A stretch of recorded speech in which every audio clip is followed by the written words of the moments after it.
real glint in his hungry eyes. Little king of the parking lot, dragging home another prize. Tactical tail, twitching fast. He's got clips on every branch. If it flips, if it locks, if it lasts, he's the rodent of the EDC clan. He's the EDC Squirrel, stashing the bark. Blade in the daylight, blade in the dark. From the curb to the cul-de-sac, rod sharpen your wits and protect your nuts. Protect your nuts. Protect your nuts. Tiny terror in the tree line cuts. He'll drop from a power line, show you what's riding his hip. Thumb stud flipper, front flick spine. He lives for that perfect click. Spreading word to the backyard crew. Check this edge, feel that grind. Every acorn, every review, carved with a steel tooth mine. He's the EDC Squirrel, stashing the bark. Blade in the daylight, blade in the dark. From the curb to the cul-de-sac, rod sharpen your wits and protect your nuts. Protect your nuts. Protect your nuts. Tiny terror in the tree line cuts.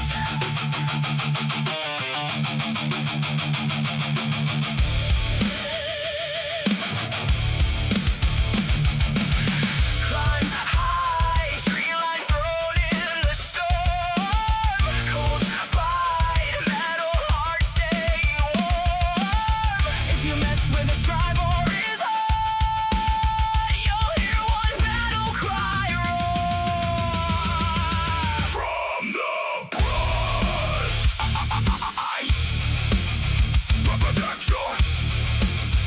protect your nuts. Protect your nuts.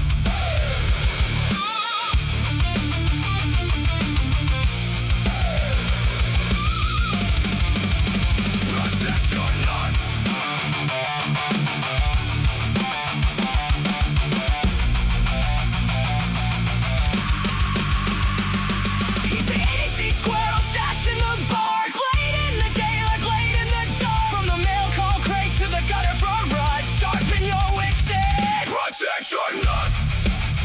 Protect your nuts. Protect your nuts. A little legend with the pocket cut guts. Boom.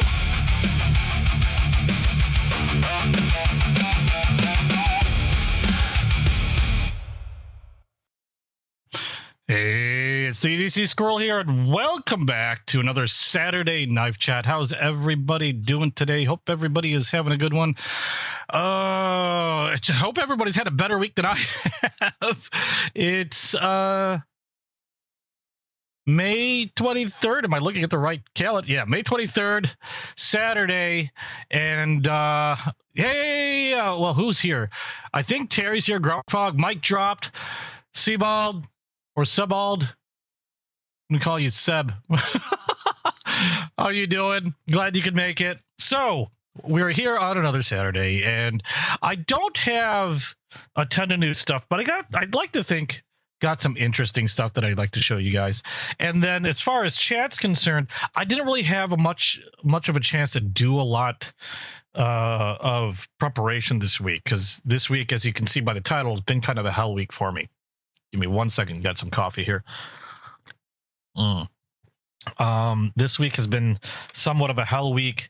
Unfortunately, I suffer from something called gout, and I was hit by probably one of the worst flare-ups I think I've ever had with it. It started like Monday, and for like Tuesday, Wednesday, and Thursday had been in some of the greatest freaking foot pain I've had in my entire life. Finally started to ebb yesterday. It's a bit better today, although I'm still hobbling about with a cane. But oh my God, it sucked. I haven't been able to put out a new video because I too much pain. Most of the time was literally spent in bed, and thankfully, like I said, it's starting to ebb. I never had one last that long. Usually it's maybe a couple days, 2-3 days at most, and then I'm good. I've never had one go for like an entire week. It's just been complete butt. But I'm back. I wanted to hold my Saturday Night Chat, but I don't have like, what do you call that? I don't have like a specific what's the word I'm looking for? I can't even think today. Theme or anything like that, or anything particularly specific that I want to talk about. I was just going to go ahead. We're going to go in with some of the new knives, and then we'll think about something to chat on as we move along. How about that? Works for me. I don't know how long this one's going to be as well, because like I said, my foot's still bugging me. But I'm going to try to go on as far as I can. I've spoken to my doc. Hey, Lone Star, how you doing? Yeah, I spoke to my doc. I got a pain medication for the foot, which is fine. It's not swollen up like a balloon anymore. But I've got to make an appointment with them because I might see about starting a medication that will hopefully just prevent those flare-ups as long as I'm taking the medication. But I know I have to do blood tests and some other stupid stuff. So I might just go with it because I don't know if I can handle another flare-up like that. That sucked. That sucked a lot. Hey, Lone Star. Mic drop. I have a blade that will take care of that. Yeah. No, I have a 12 gauge that I was thinking that would take care of that foot. Believe me, I've been contemplating it. I was contemplating it quite a bit. All right. So let's see. Where are we at? Okay, so let's start off like we always do. First of all, actually, let's start off. I'm going to try to make this a little bit more regular because I keep forgetting to ask. I don't know how I keep forgetting to ask, considering I'm the EDC Squirrel. But what is in your pocket today? What were you carrying around? Now, being as I was having foot issues, I wasn't really going out and about a lot this week. I do keep things near me, like bedside. So even if I don't go out, I kind of have what you would think would be an EDC carry. And usually I'll pull something up because it's basically in preparation if I'm going to go somewhere. Since I didn't go anywhere, I still do have something that I did keep on hand for my EDC carry if I had to rush out, and that would be my O-Knife Duron, and partially because it's just a neat matchup to my Olight Arc Pro Ultra, and for my traditional carry, I was carrying around, or would be carrying around, I should say, my I think burnt amber bone case axe handle, which I am loving these axe handles, by the way. These have become probably my new favorite knife pattern from Case. I've just been liking these a whole lot, and I've admittedly been snatching these up a lot as I see them come out. They're really hard to get, though. People have been snatching these things up left and right. Places sell out really fast. And doesn't matter the color, doesn't matter, whatever. If it's an axe handle or a cheetah cub for that matter, they are really hard to get a hold of. Yeah, maybe stop. I don't even have the steering wheel for that game yet. I ordered it. It should be here next week, but I don't even have that yet.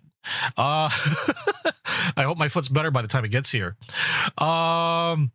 Lone Star, you got a Cold Steel Voyager XL Barang. XL Barang. What? Okay, I can't picture that for some reason. Barang. I got to look that up now. Every time somebody says something that I'm not sure about, I got to look it up because I like looking at knife photos. I'm weird like that. You're carrying your Gerber. I don't know, Tonto. All right, Mike. Oh, really? That one. Wow. That's a bit. That reminds me of. That kind of reminds me of my. What was that called? Raja 3. Is it Raja 2? Raja 1, 2, or 3? It's a Raja something. I know it's a biggin. And wow, okay, for some odd reason it is not letting me look at it. That's a big boy though. Voyager clip point. I'm assuming it's a clip point. That's pretty cool. That's a lot of pocket. That takes up a lot of pocket real estate though. Oh my god. I have I have my, where's my Raja? The scary thing is this actually fits in the pocket. And the other scary thing is this is one of the sharpest knives I have had out of the box. This thing is, well, scary, but I love it. I keep wanting to get the Spada. The Voyager is another one that I've looked at previously. Just this thing's huge. I forgot the size. I forgot the inches. I know this is the bigger. I believe this is the bigger of the two. This is the Raja 2. I know they have a smaller one. AUS 10A steel, cold steel, tri-lock. Awesome knife. Surprisingly still fits in my pocket. I don't know how. But I don't carry it only because I do have blade length restrictions in the state I'm in. And this is a bit bigger than, this is going to cause some questions. So I love it. I actually normally keep this bedside. But yeah, I don't really carry this out of the apartment simply because I would probably get in trouble just because of the size. If somebody were to see it, there would be so many questions, and to be quite honest, I wouldn't want to deal with the questions. So it stays at home. It's my stay at home, scare the crap out of anybody if I can't reach my firearm knife, essentially. So this is what I've been readied up at my bedside, where these three, the case axe handle, my O-Knife Duron, and my Olight Arc Pro Ultra. I love how they match as well. Can't go wrong with that. Hey, Zippo Fanatic, how you doing? Oh yeah, the cold steel, any of those big cold steels, great in a bug out bag. They're fantastic in a bug out bag. I know a lot of people like if you're gonna bug out, have yourself a fixed blade. Oh, I definitely would have a fixed blade, but folders also. Everything has its use. Everything has its use. I would definitely have a fixed blade. Definitely would have a folder. Probably several folders. Probably several fixed blades. But that's me. Most of my bug out bag would probably be knives. You'll have to take my knife out from my cold steel hands. There you go. Hey, Sugalug, how you doing? Glad to see you here. Okay, so that's what. If you want to share what you've got currently in your pocket, awesome. I'd love to hear it. I know everybody would love to hear, and it's another way for me to learn about new knives, possibly knives I haven't seen yet and haven't heard of. Hopefully, it doesn't make me too spendy because I don't have a lot this week. I just spent like $300 on a freaking video game steering wheel. It's gonna cut into my knife stuff. Okay, so I do have a few knives that I did get this week. Kind of unplanned, and one of them was a very, very nice gift. Now, everything that I've currently got, except for one knife, which is kind of a mystery to me, everything I have currently, except for two knives. Scratch that. I've got a few knives from Chasing Blades. If you remember, Chasing Blades is one of my favorite whatnot sellers, if not the favorite whatnot seller of mine. Well, on Whatnot, yeah. Chasing Blades is their name. They sell a lot of case. They have Buck. They have Bear & Son. They've got quite a good variety. Predominantly traditional knives. They do have some modern knives as well. I've developed a great relationship with them. They become good friends of mine, and I do a lot of business with them on Whatnot. But I got one case knife from them, and then they sent me something really interesting from Texan Knives USA. So we're going to take a quick look first at this one. Now, because of Mike, he's one of the two brothers that runs Chasing Blades. I blame him for this. He got me interested in what are called sow bellies.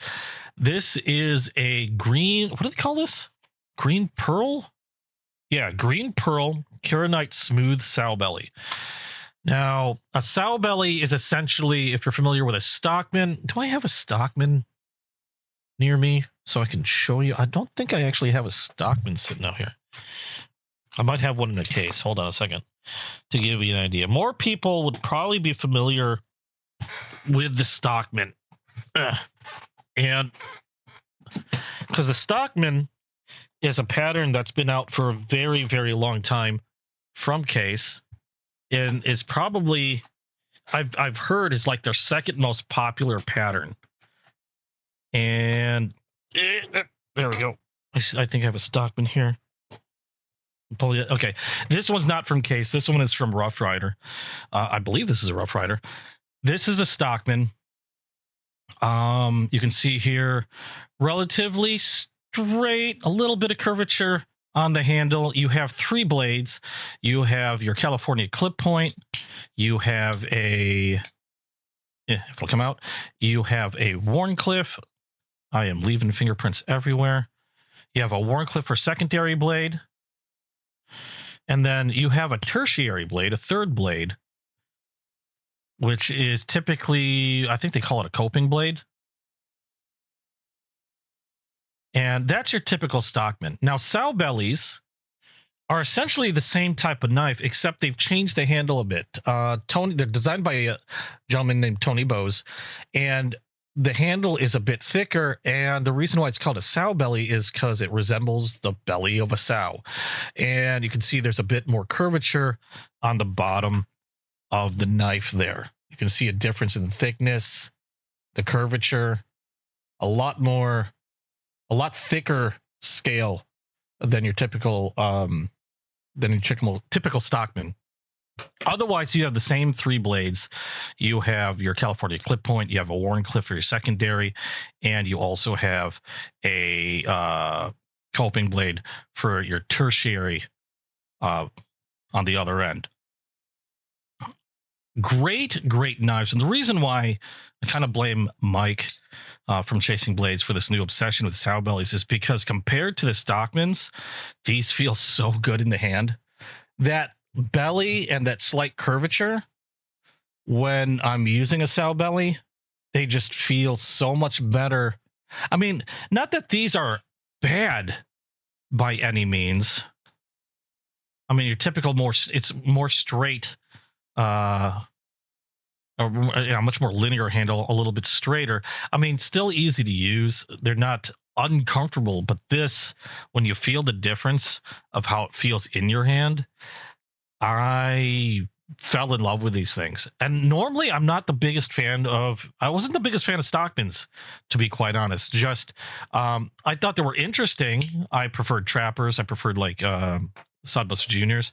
But after holding one of these hands, I ended up getting quite a few sow bellies. I now have I'm not going to say it's a huge collection, but I've got several sow bellies in various scale materials. This one's the newest one that I've got from Chasing Blades, this green pearl Kieranite, which is really pretty cool. I don't know if you can see, it might be a little harder on the camera, but it's got this real nice luminescence going on, this reflective in the waves. They sort of, I don't know how they move about a little bit in the light as you move the knife a little in the light.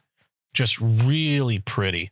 And then they've got like this red, I don't know what they call that, this red sparkle badge, oval badge, which is also kind of unique. I don't see that too often on Case knives, but really nice.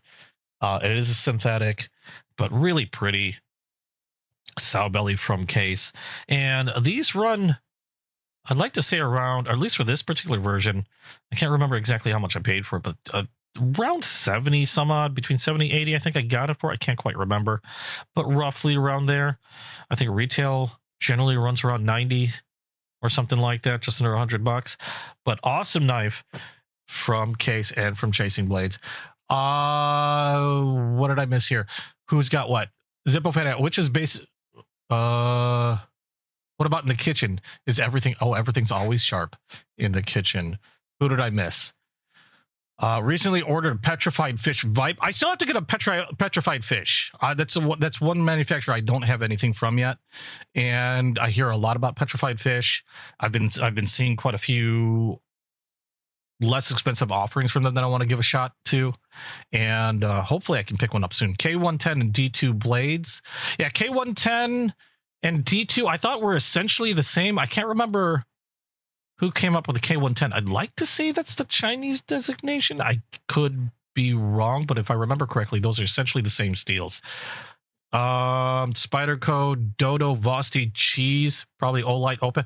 Oh, the Vosti cheese I missed out on. Well, there's still some cheese left. If you look, Vosti's doing a thing where they have these cheese style knives, and they just look like they're cheese. But they have different the models that they've made to look like cheese. I really wanted a porcupine, but the porcupine was like the first to sell out. But I believe they still have various other models done in the cheese motif. And they're also donating a portion of the proceeds from each of those knives, and I think they go to like a pet shelter or some type of. I can't remember. I can't recall offhand. They go to some like animal welfare or something like that program. I should take a look at it because I'm kind of just sort of speaking out of my ass here. Vosti, where are they? Yeah, Cheese for Paws. Okay. Cheese for Paws, small paws, big hearts, little everyday kindness. They have on their website, and let's see here. So I guess Cheese for Paws is the name of the thing. We're proud to support All Paws Count, a 501 nonprofit animal rescue in Utah. Okay, that's who they're donating a portion of the proceeds from each sale of these cheese themed knives. And they had the porcupine, the raccoon, the corgi pup is also done in cheese colors. I believe there was more, but that's all I recall. Maybe it was just those three: the Vosteed porcupine, raccoon, and the Vosteed corgi. But yeah, if you're checking them out, the raccoon the porcupine I know sold out really fast. I don't know the availability on the raccoon or the corgi yet. It does look like. Let's see here. Is that the raccoon or is that the porcupine? Looks like that's the raccoon. Raccoon might be sold out already. How about the corgi? Ugh. Okay, at least on Vosti's website. Wow, I can't talk today. On Vosti's website, they all appear to be sold out, but it's possible you might be able to find them at other retailers. So go check it out. I can't recall if there was a specific retailer that had them, or if they were spread out amongst other retailers, or if they're just from Vosteed. You might have to check out like auction sites like whatnot if you want to get your hands on a cheese. Case Knife is giving away a free John Deere knife if you spend. Ooh, that's tempting. You want a Case Sodbuster Jr. Knives for life? You're carrying a Spyderco Dodo. Oh yeah, you were the one that mentioning the Vosteed cheese. Trying hard not to type the excellent Spyderco Little Temperance 3 and K390. Ooh, yeah. I'm looking at Spyderco. There's so many knives I'm looking at, but I've got to be very careful. I've been like really spendy lately. When it comes to Sodbuster Juniors, it's another one I like to collect, and I've got quite a few of those. If you want to take a look at some of them, I'd be happy to show you. The other thing I got from Chasing Blades, I keep getting sidetracked, my bad. The other thing I got from Chasing Blades, this was a gift from them. I did not expect to be getting this, actually. But like I said, I've managed to develop a good relationship with them, and they sent me this. They recently did a collaboration. If you recall, they did a collaboration with Texan Knives, and they came out with their own design. They wanted to do a gator jig. This was a red bone gator jig trapper, and that I purchased from them. And this one is, I think they said it's 416 layers of Damascus steel, and they limited these to 500 brass bolsters. It's hard to make out the Chasing Blades logo because of all the Damascus lines. And just an awesome knife. Even have a half stop in it. But that was something that they worked and collaborated with Texan Knives. But I wasn't really aware. They decided to send this to me when I picked up my sow belly, and it is a Texan Knives lockback. And this one's done in white natural smooth bone, because he said that he was thinking he picked this bone out because he thought that I might enjoy burning it. I haven't decided whether I'm going to burn it yet or not. I'm really tempted. You can see it's Damascus bolsters, which I thought was really neat. Brass liners. We have a I forgot the term they used for this. I'm forgetting words today, but wow, I can't think. Let's just say interesting design for the spring and back, and it is a lockback. So we have a lockback knife also done in Damascus steel. You can see Texan Knives USA there. And on the other side, we have chasing blades, and they put my logo on the blade, EDC Squirrel. I thought that was really, really cool. I thought that was really neat. But that they gifted that to me. Pretty awesome. I remember seeing and taking a look at Texan Blades website. I think, if I recall, their Damascus blades like this would normally run roughly like $200 or something like that. So my mind was blown completely. I did not expect that. Also, the bolsters are just really cool. I've never seen Damascus bolsters on anything, but that is pretty damn sweet. I'm really ecstatic about that one. And a nice little lock blade, perfect size. I live in a place where my blade size is restricted, so that is just absolutely perfect. And nice lock back. Cool blade. Thank you so much, Chasing Blades, for that. I don't think I'll ever use it. I'm not sure if I'm going to burn it yet, because I'm kind of afraid to. But it's just a super cool gift from them. That was from them. You know what? I'm gonna put it back in there. I'll just leave it out. And then the last thing I got from Chasing Blades, this was a purchase, or I mean, the last thing I got was a purchase. Was now, if you know, a lot of the traditional knives I carried, I put them in leather slips, and that's part of the reason I do that is to protect stuff that's in my pocket from the knife, and vice versa from them kind of like jingling about in a knife. Hey Terry, how you doing? I have a lot of my knives in slips like this, and they're just really handy.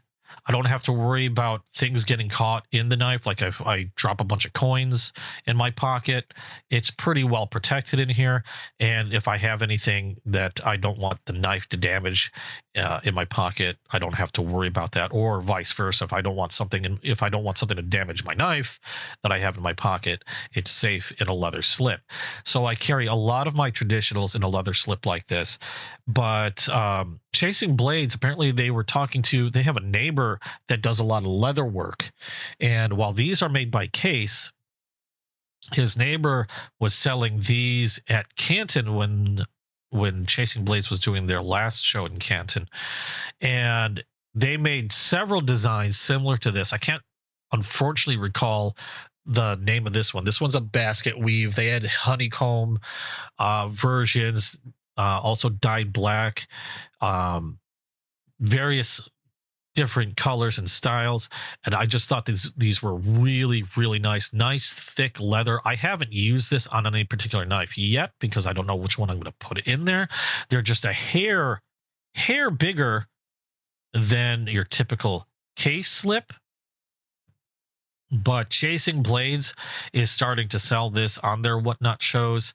So if you're looking for a really cool handmade leather slip for your knives, and you're not keen on the Case branding, because I do love the Case ones, but admittedly sometimes I wanted slips for some of my knives that weren't from Case, and I think this would fit the bill. They're a little pricier because they are handmade in Texas. I mean, Mike and Gary from Chasing Blades know the guy personally, so go check them out. Chasing Blades does have a number of these, and I think they're going to continue helping the guy sell his leather knife slips on their Whatnot shows. I know they still have various designs available. I saw like honeycomb. I saw they had a raindrop pattern one that they did in order to match like raindrop pattern Damascus and things like that. Just really, really nice and thick, really well done stitching all around. I was pretty darn impressed. But go check them out if you're on Whatnot. Again, Chasing Blades, he'll have a bunch of these on hand, and if they run out, I'm sure they'll get more, because from what I understood, the guy that does these lives just down the street from them, if not like a neighbor. But that's what I've got from Chasing Blades this week. I've got two more knives that are not from Chasing Blades. Part of the reason is because Chasing Blades can't get these. Excuse me. I have some more coffee, and I got the sniffles. Ain't that the greatest? This one was kind of a lucky grab. If anybody's familiar with Smoky Mountain Knife Works, I've showed a knife that I got from Smoky Mountain Knife Works. I think it was like a week or two ago, called the Sea Dragon axe handle. And I think I told that story where the Sea Dragon axe handle was, anytime Smoky Mountain Knife Works comes out with these colors, they're snapped up in an instant because they come in very limited quantities. And here it was. This is the Sea Dragon I showed before. They make them in limited quantities. They're exclusive only to Smoky Mountain Knife Works in collaboration with Case. This is what a Sea Dragon looks like, roughly. Toasted like blue bone. I don't know the type of jigging they call this. But this one sold out in like a minute and 40 some odd seconds on the website. I think the going price on this was just under or just around $90, if I remember correctly. And once they sold out, again, like in under 2 minutes, they had a couple of them, or a few of them, go on auction on Whatnot, and they started the auction at $1, and they ended up running as high as $300 for this knife. I was lucky enough to get it. I was super excited that I could get it, but this is one of two colors that Smoky Mountain Knife Works likes to do. The other one, the even more popular color, is their peanut butter and jelly. Now, I've got a few peanut butter and jelly knives from Smoky Mountain Knife Works, but they're from different manufacturers like Kershaw, and I've got a couple peanut butter jelly knives that were Victorinox.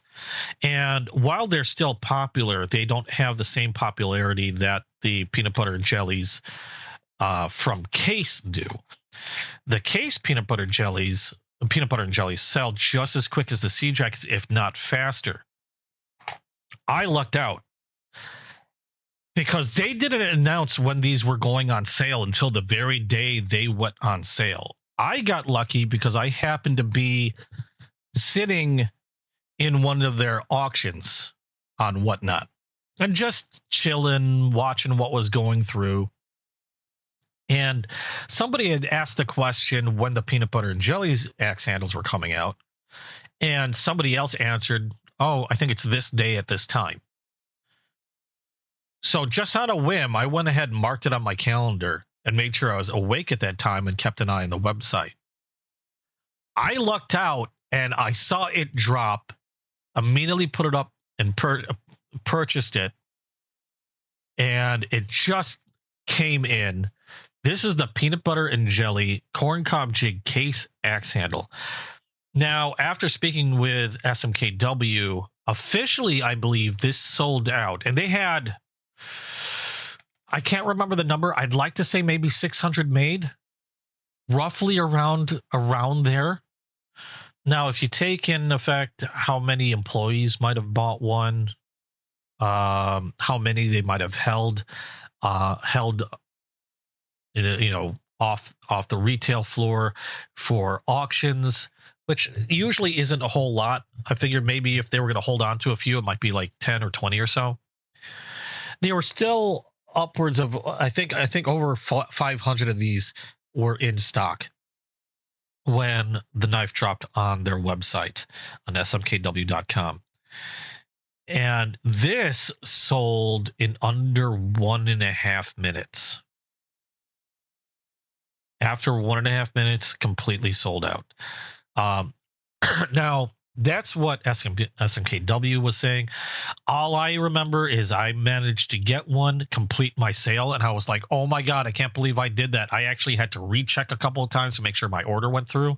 And by the time I thought to see how long it would take to go out of stock, I went back, and it was just about like 4 minutes had passed by. I went back to check to see if they were still available, and of course they were out of stock. But SMKW was stating around like under a minute and a half, these went out of stock. All 500, whatever, how many were on the website, sold out that quickly.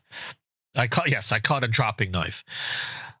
Last I heard, one of these was going for $350 aftermarket from a reseller. I don't know. Is it still? Hold on. Let me check eBay. I wonder if it was still there. I know it was like over $300. Let's see.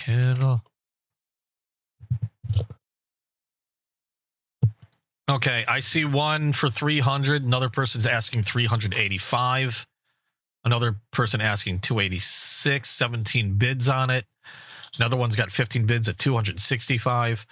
Pretty crazy. Does the 385 have bids, or is that just three? Oh no, that's 385 in best offer. The 300 has 1 day left with 0 bids. So the only one I see with bids on it is currently sitting at $286 with 17 bids, 2 days and 3 hours left. Keep in mind, when I bought this on their website, normal cost on this was just under $100. And they're bidding up close to 300. I have no doubt if I wasn't present to see if they sold any on auction on Whatnot, but it wouldn't surprise me if they went from $350 on Whatnot, because there's always a huge demand for these, and so many people, admittedly, so many people get pissed that they get left out. I just felt I was super lucky to get it. Now, mine looks absolutely beautiful. Obviously, I checked this out already, and we've got, there goes that little brown piece of paper.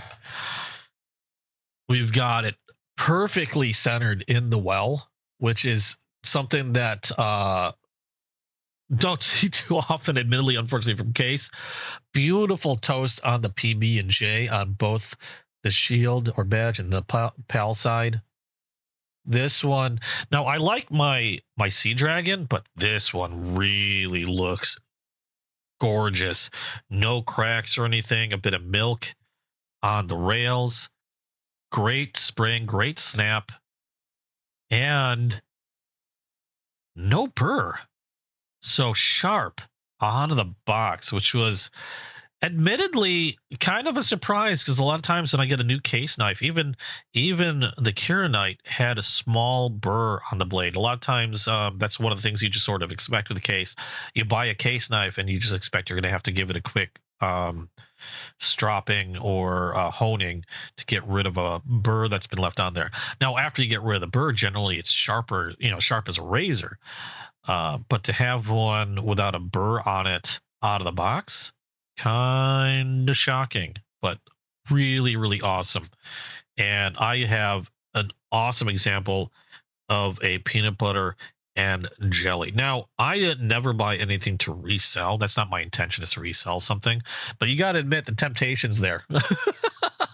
When they start hitting close to $300 for something I paid $100 for, the temptation's there. But I also know I'm never going to be able to get my hands on another one of these. They limit it to one purchase per account, so I was only able to obviously get my hands on one of them.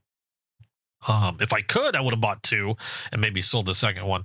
But yeah, I never really buy with the intention of reselling. It does get tempting though. I know that as these start to disappear, or some people will still use these knives. I'll probably put this on some type of display. But as their numbers dwindle, this will just continue to get more and more. What's the word I'm looking for? It'll appreciate more. I guess you not to appreciate. You appreciate. Is that the word? I can't think of the words. I can't think of words today. But it'll continue to just grow in. Yeah. Wow. I think I'm gonna need more coffee. It just continue to get more rare, more appreciated. Let's just say that. But awesome example of a PB&J on this one. Hey, Snake, how you doing? Absolutely gorgeous knife, in my opinion. Just love it just as much as the Sea Dragons. The Sea Dragon toast was a bit light, but still, I think it looks really neat. This one has a really nice toast to it. It's still got some milk. That's the white areas on the rails there, and even on the back side here by the spring.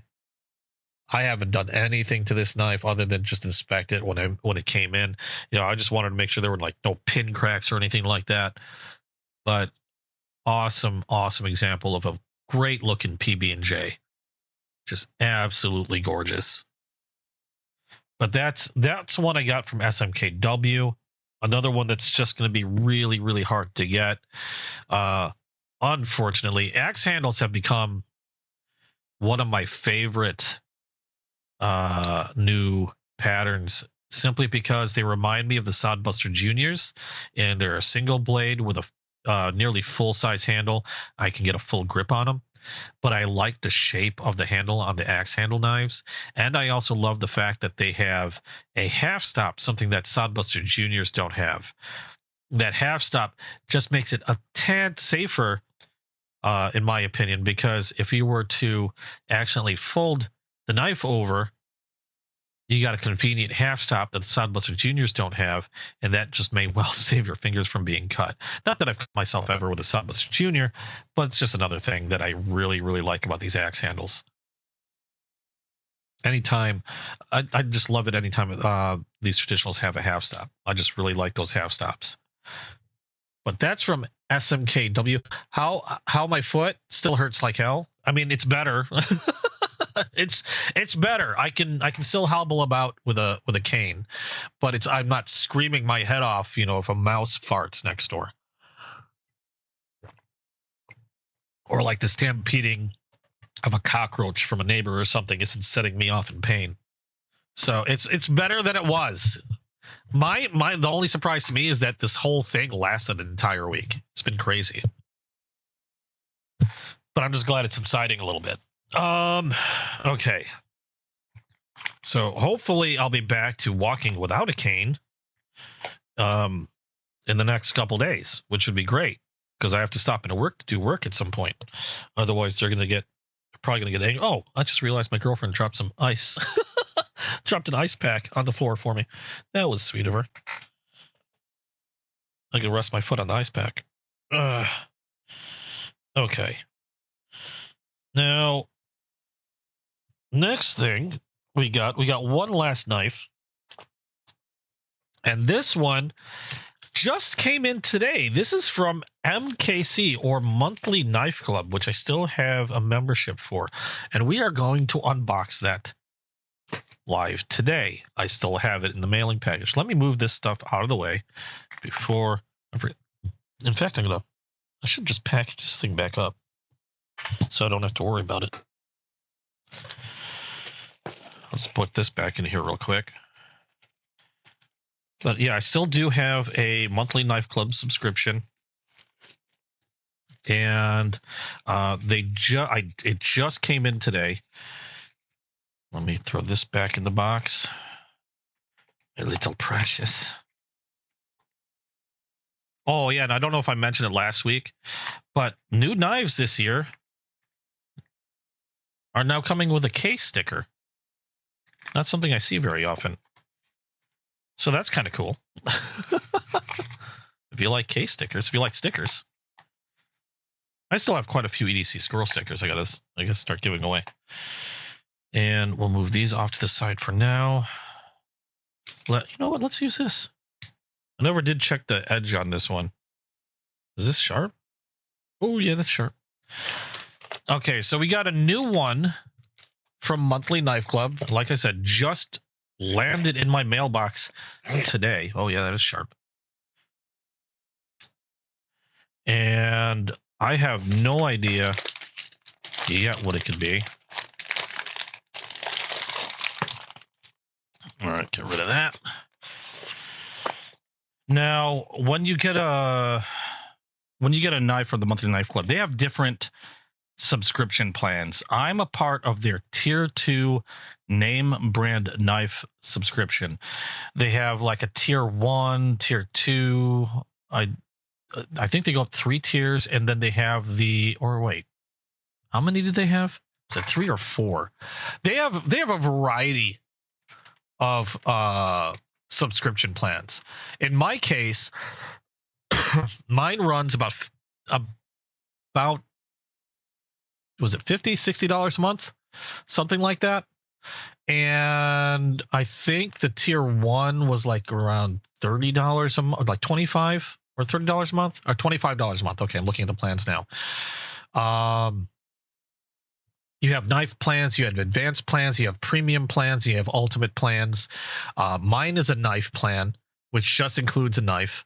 And I think the knives that I get in my plan are supposed to be upwards of like 80 something, between $60 and $80, something like that.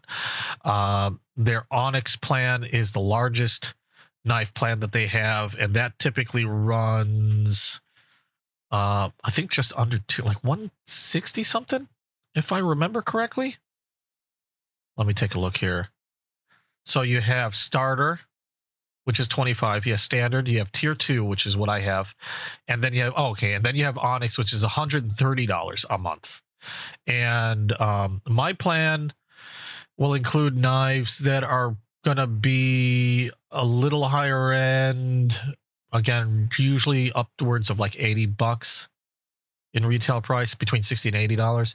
The Onyx, which is $130, you're gonna see knives typically or supposedly worth around $159 to $250.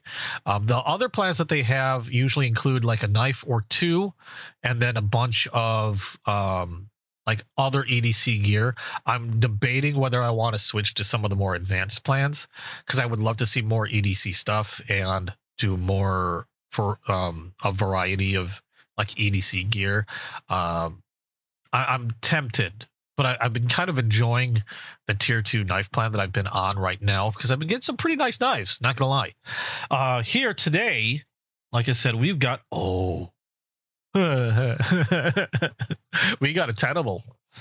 We have a tenable knife. Now, I can't tell what it is by the weight. We got a Monthly Knife Club Viking sticker, and I don't know if it might be one that I already have or not.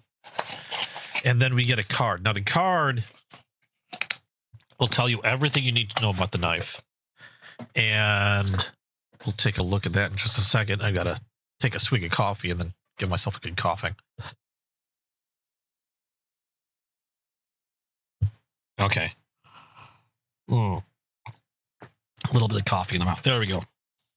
Okay, so this month, the knife for May is... Oh, I got another one! I do have this model. But this one is Tenable Fenrir Crossbar Nitro V. The Tenable Fenrir brings a muscular Oh, there's a term. Modern profile to the crossbar lock category, delivering a knife that feels both rugged and refined in the hand. The Nitro V blade offers dependable edge retention and cutting strength, while the crossbar lock provides rock-solid security with a smooth, ambidextrous operation. The Fenrir's diamond pattern aluminum handle. Ooh, aluminum. I have a diamond pattern aluminum version. Handle scale gives you confident grip and durability without unnecessary weight, and the action rides on ball bearings for snappy, satisfying deployment. Bold, capable, and built for everyday reliability, the Fenrir stands out as a performance-driven workhorse with serious attitude. Weight on this is going to be 3.8 ounces, a blade length of 3.4 inches, overall length of 7.85 inches, crossbar lock, Nitro V stainless steel blade. Handle material is diamond pattern aluminum, and it's going to have a drop point. I thought it was more like a harpoon-style blade. You'll see in a bit. Ceramic ball bearings, and they advertise a blade hardness of between HRC 60 and 61. Total value. So my total cost is $55 plus shipping and handling, which usually comes to around $60. Total value of this knife is supposed to be between $69.89 or $69.89 or $100. Let's take a quick look before I open this box. This is the Tenable Fenrir Black wash Nitro V green anodized aluminum, because I want to see the cost on this to see how it compares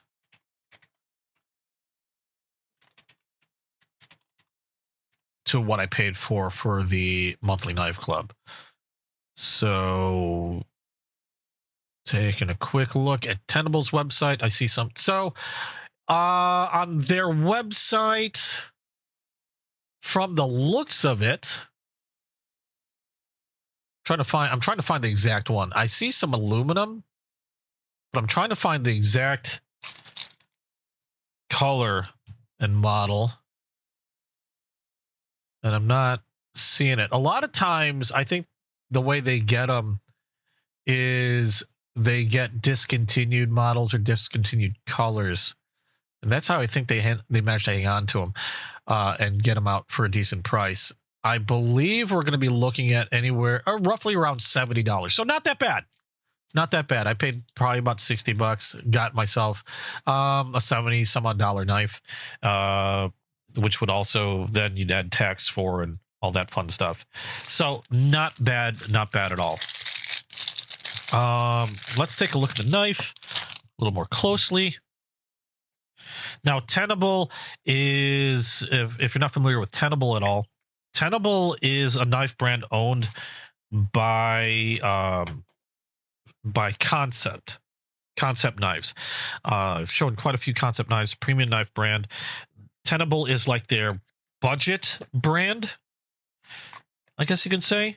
They'll have a lot of times they have their own models, but there'll be a lot of concept models that are done with more budget-minded materials, and they get thrown under the Tenable brand name. But the quality control, fit and finish are just as well are done just as well as their concept, their premium concept models. Now in the box we've got a Tenable microfiber cleaning cloth. We got some non-edible candy, and we have the knife itself. Oh, and we have extra omega springs, which is always nice. These seem really thick. Wow. Okay. Omega springs, and then the knife. I know they save a bit on packaging, and then we have, I think this is like a mini brochure for Tenable, as well as maybe some knife info like care tips and other stuff, their warranty information. Yep.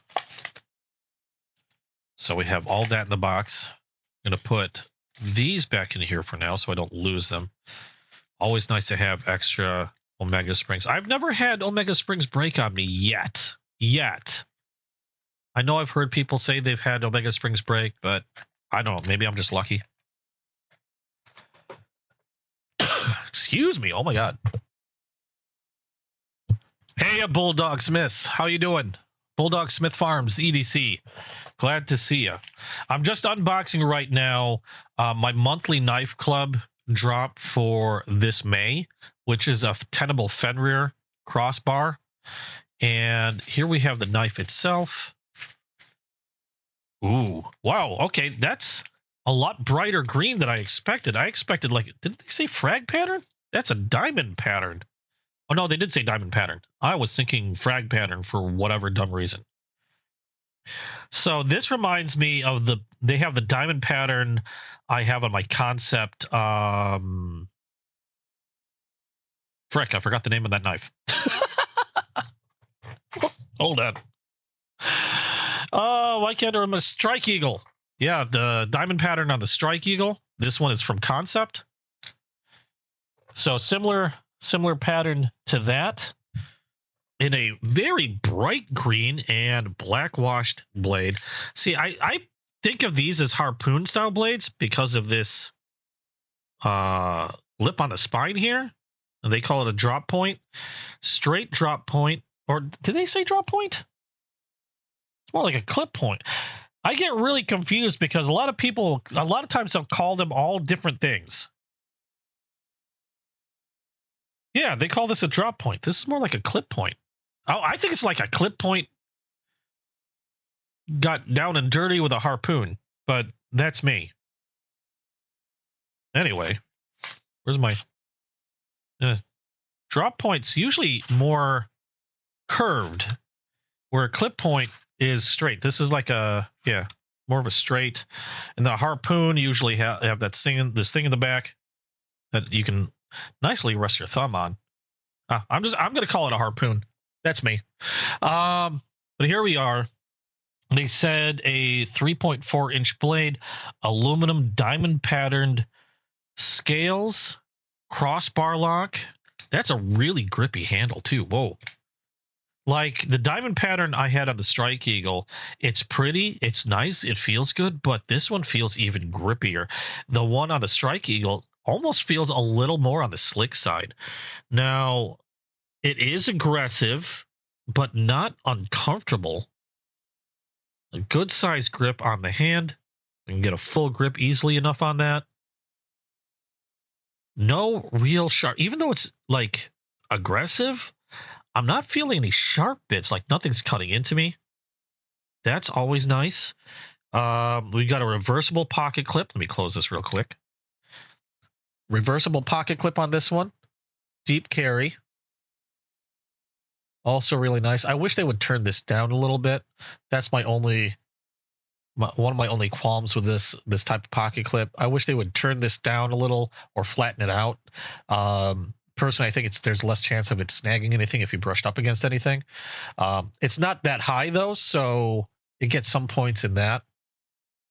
Now, while it's closed, we can see that it is perfectly centered in the well. No backliner. We do have a few back spacers. We have dual thumb studs for deployment. Just aggressive enough, easy enough to use. Can I reverse flick this thing? Yep. Nice action with the ceramic ball bearings. Let's check the lockup. No movement on the blade. Nice and solid lockup on that one. The spring tension on the crossbar lock is pretty nice. I gotta watch myself when I flick these things open. I've already cut myself like a dozen times opening these blades. My left hand will be too close. I'll flick it open. Next thing you know, yep, I hurt myself. And for branding, I love the green on this. Hey, I want to know why knives. How you doing? For the branding, we've got Tenables. We got Tenables branding there. We've got what looks like the part number. We got Nitro V over there nearby the thumb stud. On the other side, we have, there we go. We have the designer's mark, Greg Schaub, and then the model name, Fenrir. So a bit of branding on the blade. The black wash on the blade looks really nice. Along with, it goes good with that green. And I noticed it still fingerprints quite a bit easily.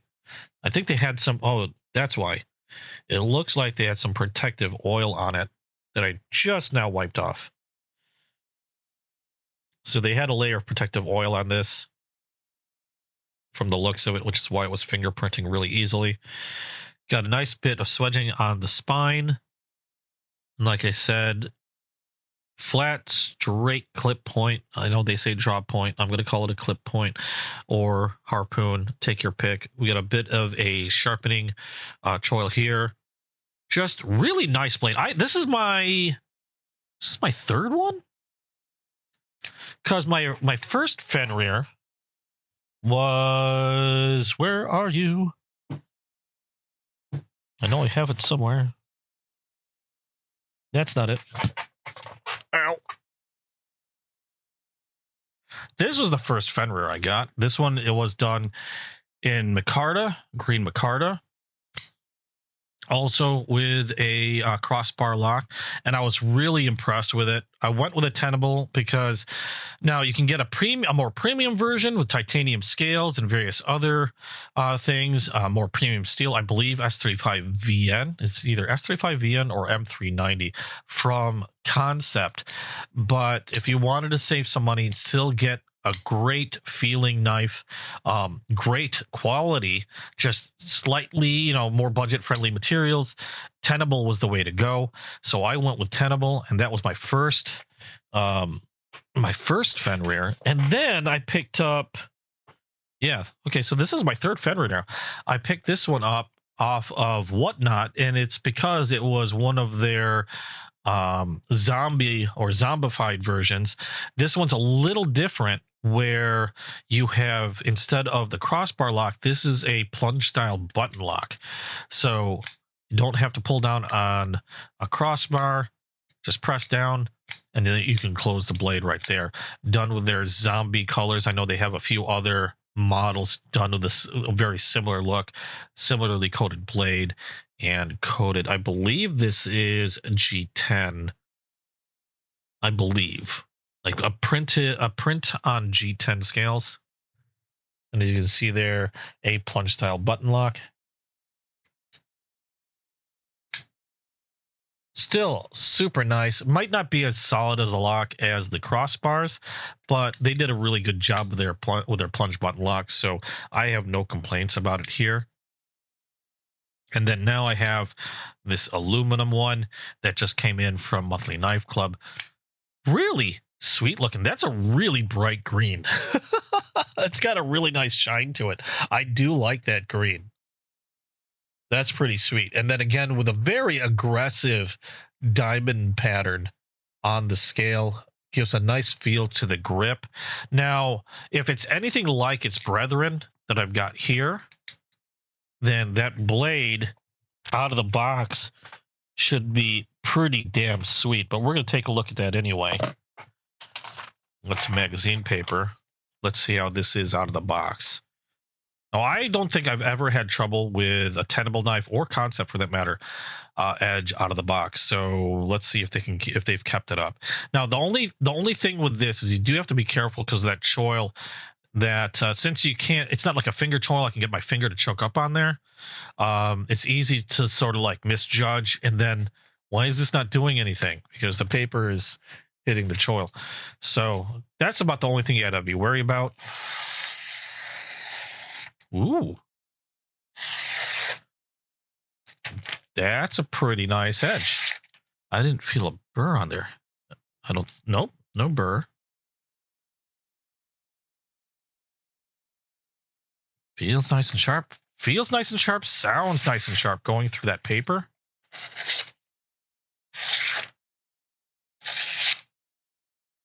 Come on. There we go. Let me see if I can get a little swirling cut there. Oops. Now I sort of tore something. Might be more of me. Pretty nice edge out of the box. Okay, every time I get close to like the end of the paper, it likes to tear. It doesn't matter the knife almost. I'm gonna try one more sheet. One more sheet.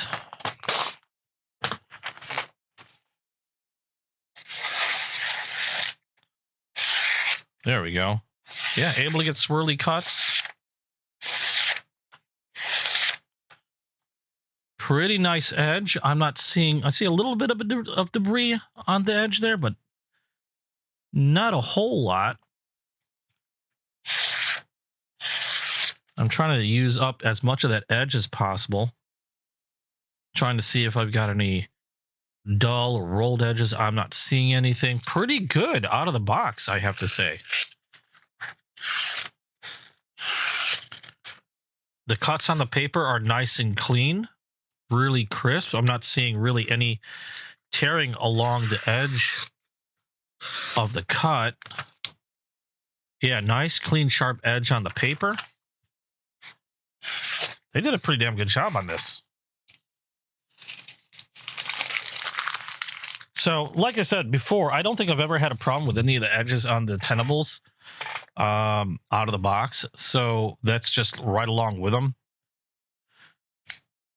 Really nice and comfortable in the hand. Again, nice grippy feel because of that diamond pattern, but it doesn't feel uncomfortable.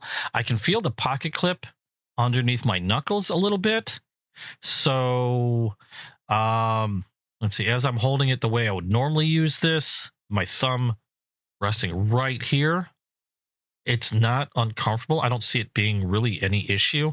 If you're going to gorilla grip this thing, yeah, I can see where that can cause a warm or like a hot spot underneath the knuckle there.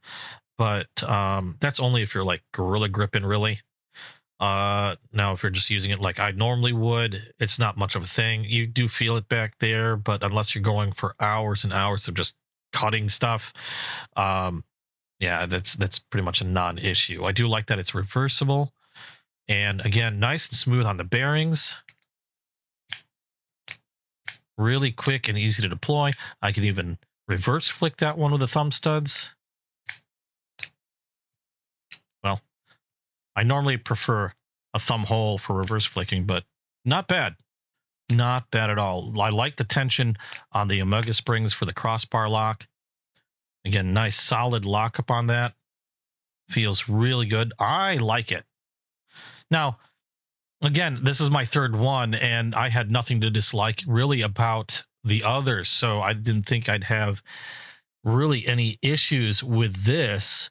My only qualms being, again, that pocket clip. I wish it was flattened out here near the tip, although it's nice and low. That's pretty nice. The grip is really aggressive, but it's not uncomfortable. Yeah, I can't really think of anything negative. The thumb studs are nice and aggressive, but not uncomfortable to use either.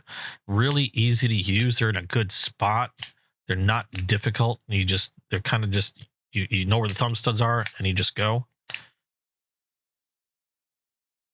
And the fit and finish on this looks quite excellent. Again, not feeling any sharp edges.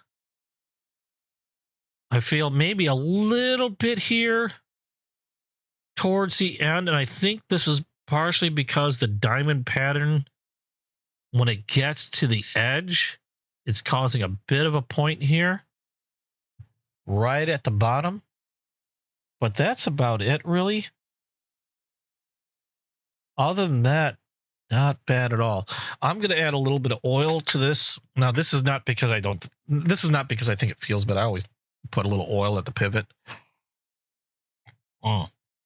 This is just generally two reasons why I do this. If it does feel like the pivot's a little on the slow side or gritty side, I'll add oil to try to fix that. Otherwise, I'll add oil anyway, more as a protectant, and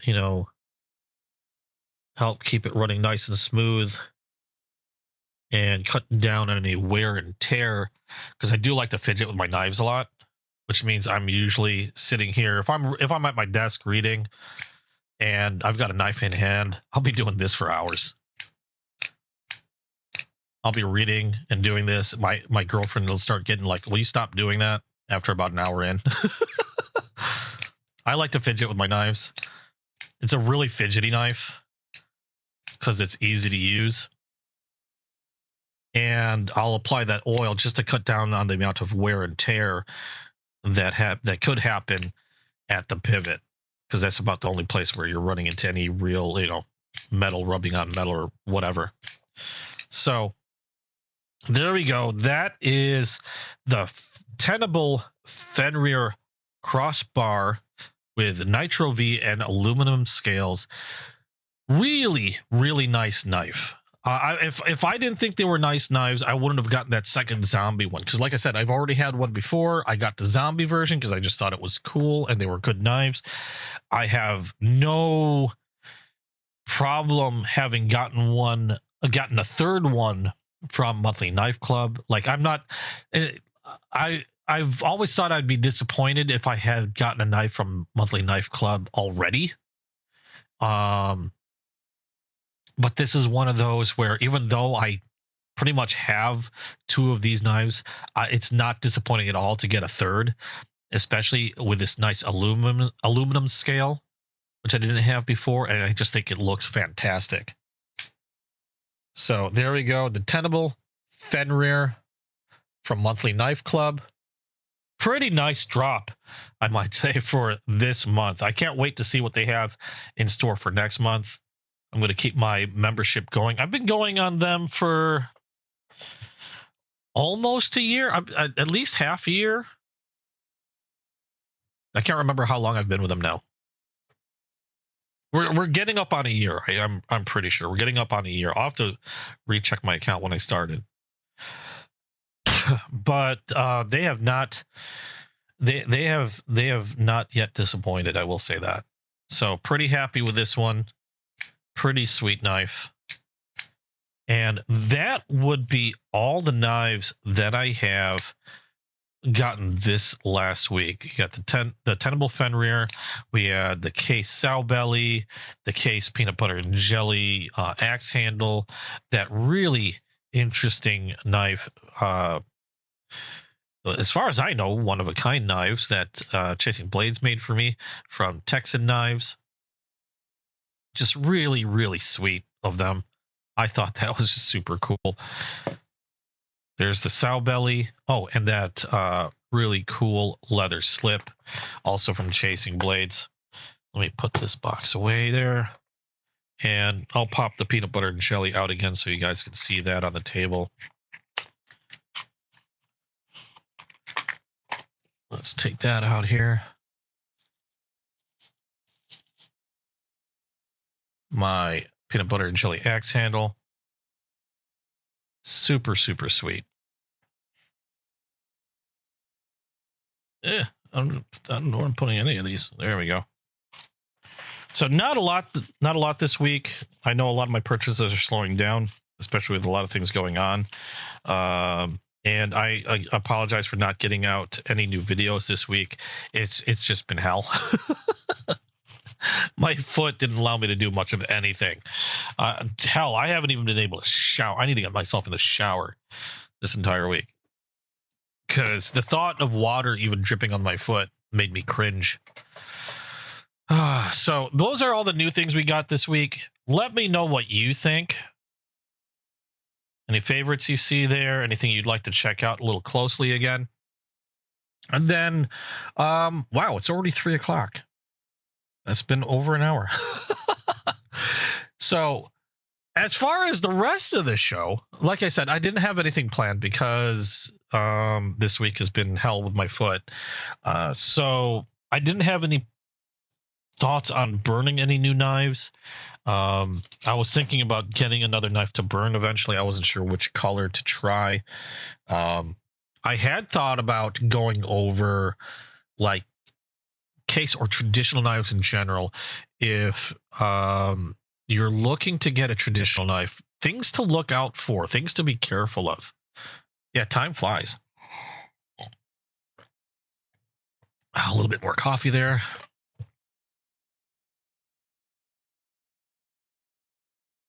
Okay, well, why don't you know what? That's not a bad idea. Things to do or things to look out for when looking for a traditional knife. I don't know how you guys are. I like collecting. When I first started collecting, I collected predominantly. Ooh, did I hit my camera? I collected predominantly modern knives, and we can go over a few things on both. And that might be a great thing to talk about. What to look for, what to look out for, really. Because when it comes to what to look for in a modern knife, or traditional for that matter, it's all about personal preferences, personal tastes. You know, you're you're going to want a specific type of locking system. You're going to want specific type of material. All that's good and great. But what should you be on the lookout for? What do you need to be careful of before choosing a pocket knife, going with a particular knife? Let's start off with, now this is off the cuff. I didn't plan on this. Let's start off with modern knives, because I think that's where a lot of people tend to, the first thing I think of when I think pocket knife are modern folders, somewhat like this Tenable, for example, and other knives similar to that. Let me see here. I'm going to pull out a couple examples.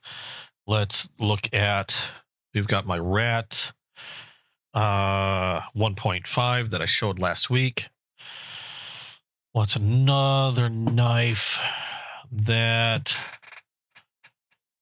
might be something I could use an example of? I am going to make an example of Spyderco. Some people might not be happy about this. And don't get me wrong, I love my Spydercos. I still hope to get another one soon. Let's see, we'll grab, oh, okay. You know what? We'll grab this fella, which you guys might be familiar with. That is the Kaiser Seagull. All right, let's start with these. So, say you got your eyes on a modern style pocket knife and you're ready to drop a bit of money on it, and it looks great. It has the steel you want. It has the scales you want.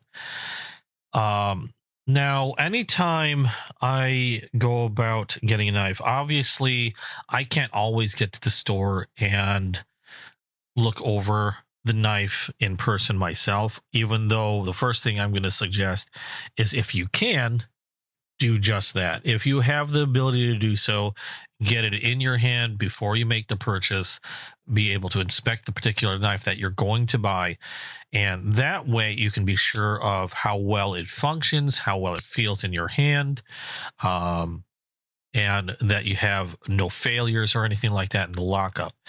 Reason being is, for the most part, buying online is relatively safe if you're buying from a reputable dealer. Yeah, so this is a 1.5. This is done in Magna Cut, as you can, there we go. As you can see there, this is the new release from Ontario Knife Works, the Ontario Rat Model 1.5. We can go over that in a little bit more detail later if you want. So things to look out for. One of the first things, and if you'll notice on my videos, I do this a lot. One of the first things I look for is how the blade sits when it's closed. Now, you notice I looked at this one. This one's perfectly centered in there, which is really, really nice. Most every knife I'm going to have is going to be relatively centered, pretty much right on the spot center. They might sometimes be a little off, but generally you want to make sure that they're as centered as can be. Reason being, now you'll notice this one's a little off, and I don't know, part of it might be my fault, part might be manufacturing. This one's a hair off. You can see how it's closer to one side than the other. Sometimes that can be fixed by increasing or decreasing the tightness of the pivot. That could center the blade a little bit. But the reason why I look at this is because if the blade is perfectly centered, okay, not like this, but if the blade's perfectly centered like this, that tells me, when it comes to quality control, that they're looking at all the little details. Okay. A blade that's perfectly centered like this, you're not going to be rubbing up against any of the inner liners. You're not going to have any bent stock or anything like that. Generally, you're not going to have any performance issues, you would hope. Again, because if they're making sure it's nicely centered and working properly, then they're looking at other small details on the knife as well. So that's one of the first things I check, is to see if the knife itself is well centered. Now, that being the case, the next thing I look at is the locking system. Now, a lot of knives, one of the most well-known locks is the liner lock. You might have a nested liner lock like this, where it's slightly nested in and has a little cutout there. This one on the Rat 1.5, your typical liner lock, where you can see just the entire bar there. And you have different locks, like, you know, compression lock from Spyderco and the crossbar lock from this Tenable here. I should really be watching how I have this knife sit while I'm moving about. Now, when it comes to locking systems, there's a couple other things that I look out for.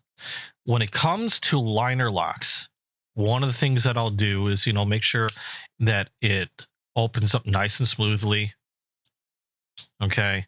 I'll also check like how easy it is to open up. Use either thumb studs, thumb holes. Am I having any difficulty with opening the knife up?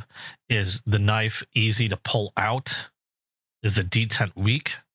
Will it just like fall open, or is it holding that blade nice and tight while it's closed? Those are a couple of things that I look for. When I'm looking at the lock, I'll flick it open. You notice I check to see if there's any play on the blade. Does it move side to side? Does it move up or down? If it moves side to side, there's a good chance that the pivot is not tight enough and you need to tighten that down. Now, if it's right out of the box and it's moving side to side, why didn't they tighten that down? Why is it so loose that the blade is moving side to side? That's something I would start to question. If it's moving up or down, okay, like if the blade is moving generally in this direction, if there's wiggle this way, that means it's not locking up. There's something wrong with the lockup. If it's wiggling up and down, to me, that's a fail. I will get a different knife. That knife would be a no-no for me, because that just tells me there's some issue with the lockup on the blade. I'll also open it different ways. You know, flick it open nice and quick. It should lock up solid. And it should lock up solid regardless. Like this one has multiple opening methods, so I'll test every opening method. Does it lock up solid when I open it using any of those opening methods? And if it's possible, I'm going to slow roll it open. Like that. I won't flick it open. I'll actually slowly open it. Really nice and slow and careful. A good lock should lock up solidly regardless of whether you open it quick or you slow roll open. Reason why I brought this one out, this is the Kaiser Seagull, is this is one of those I actually had to fix myself. I tried to get some warranty work done on it. They even replaced it. I ran into the same problem. They finally replaced the knife completely with a different model, because what was happening with these knives was it would lock up fine if I flicked it open nice and fast, if I gave it some torque, essentially. The lockup was okay. It would lock up solid. It wouldn't shut. Okay, no movement on the blade or anything. For all intents and purposes, it seemed like perfectly fine. Until I realized that if I did this, if I open it slow, for some reason, that liner would not move in place all the way. And I could simply just fold the knife closed just using my hands. I didn't have to force anything. The knife itself, I would just fold it over and closed. It wasn't locking up properly. Something like that would be an immediate concern, because that's telling that there's something definitely wrong with the locking mechanism. It should lock up regardless of how fast you open up the blade, regardless of how slow you open up the blade. And in the case of the Seagull, see, I really like this knife. I like the blade shape. I like the handle. But because of that, this was an utter fail. And they had sent me replacement liners. They showed me how to fix it. Nothing was working. And then, like I said, they even sent me a new knife, and that new knife was having the same exact issues. If I slowly opened it, it wouldn't lock up properly. I finally, after they replaced it with a third knife of a completely different model as compensation, they let me keep the defective ones. I actually had to go in and I filed down some edges inside. Now it seems to be working okay after having filed down some edges. And it took me days because I only took a little bit at a time, because I know you can take off metal, but you can't put metal back on. So if I go too far, you're done. Hey, Prelude, how you doing? You know, so I took my time with fixing it, and, you know, took a little bit off the liner, took a little bit off the blade using a file, and they have a very weirdly shaped liner. It's not like the Rat, where it's almost, I don't know, it's a very simple liner lock. Theirs is a little different, where the lockup is actually more under the blade, almost inside the blade. So I had to be really careful how I did that. It wasn't very easy, so I took my time. I finally have it to the point of where the knife is actually functional now. I can actually trust this knife. I can flick it open, it locks up. I can slow roll it open. It locks up now. I'm working on the second one that was having the same issue. I'm going to be filing that down. I've been slowly doing that. I haven't done much this week because of my foot, but I'll be working on that one. It's at the point where now I can finally trust it. The only downside is now, while I don't have any blade play, it locks up fine, is it does not sit perfectly centered in the well. As you can see, it's slightly off.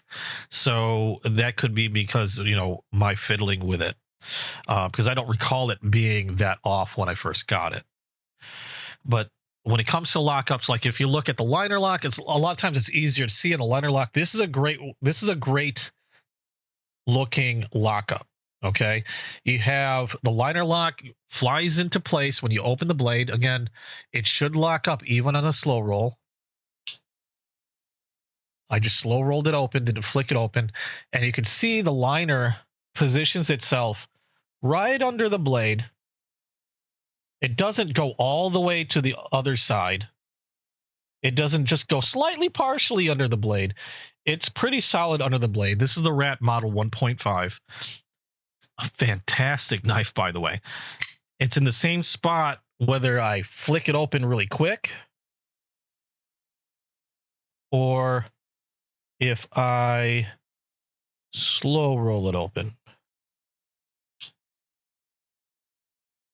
There we go. So that's how a liner lock should function. I've seen other liner locks. Now, I do have other Rats. These are the Rat Model 1 and Rat Model 2. Where'd my Rat Model 1 go, or 2 go? I had a Rat Model 2 that suddenly disappeared on me. Where did you run off to? I had a Rat escape.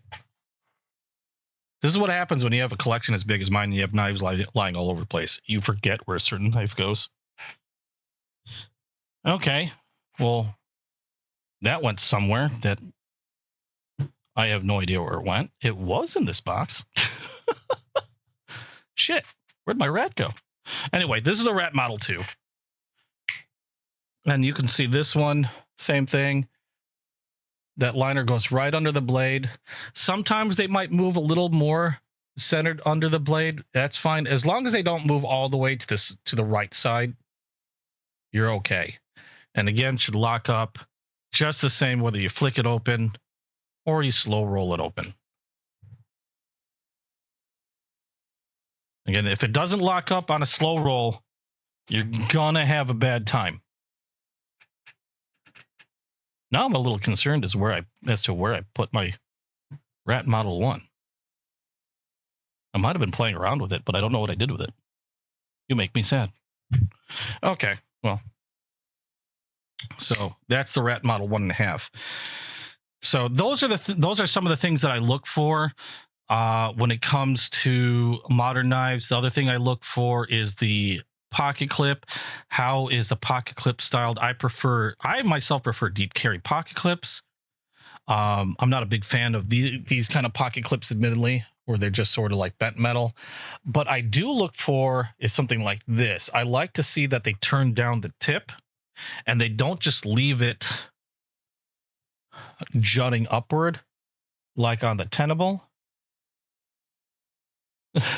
If I'm missing a knife, it's not in my back, I'm fine. I would hope so.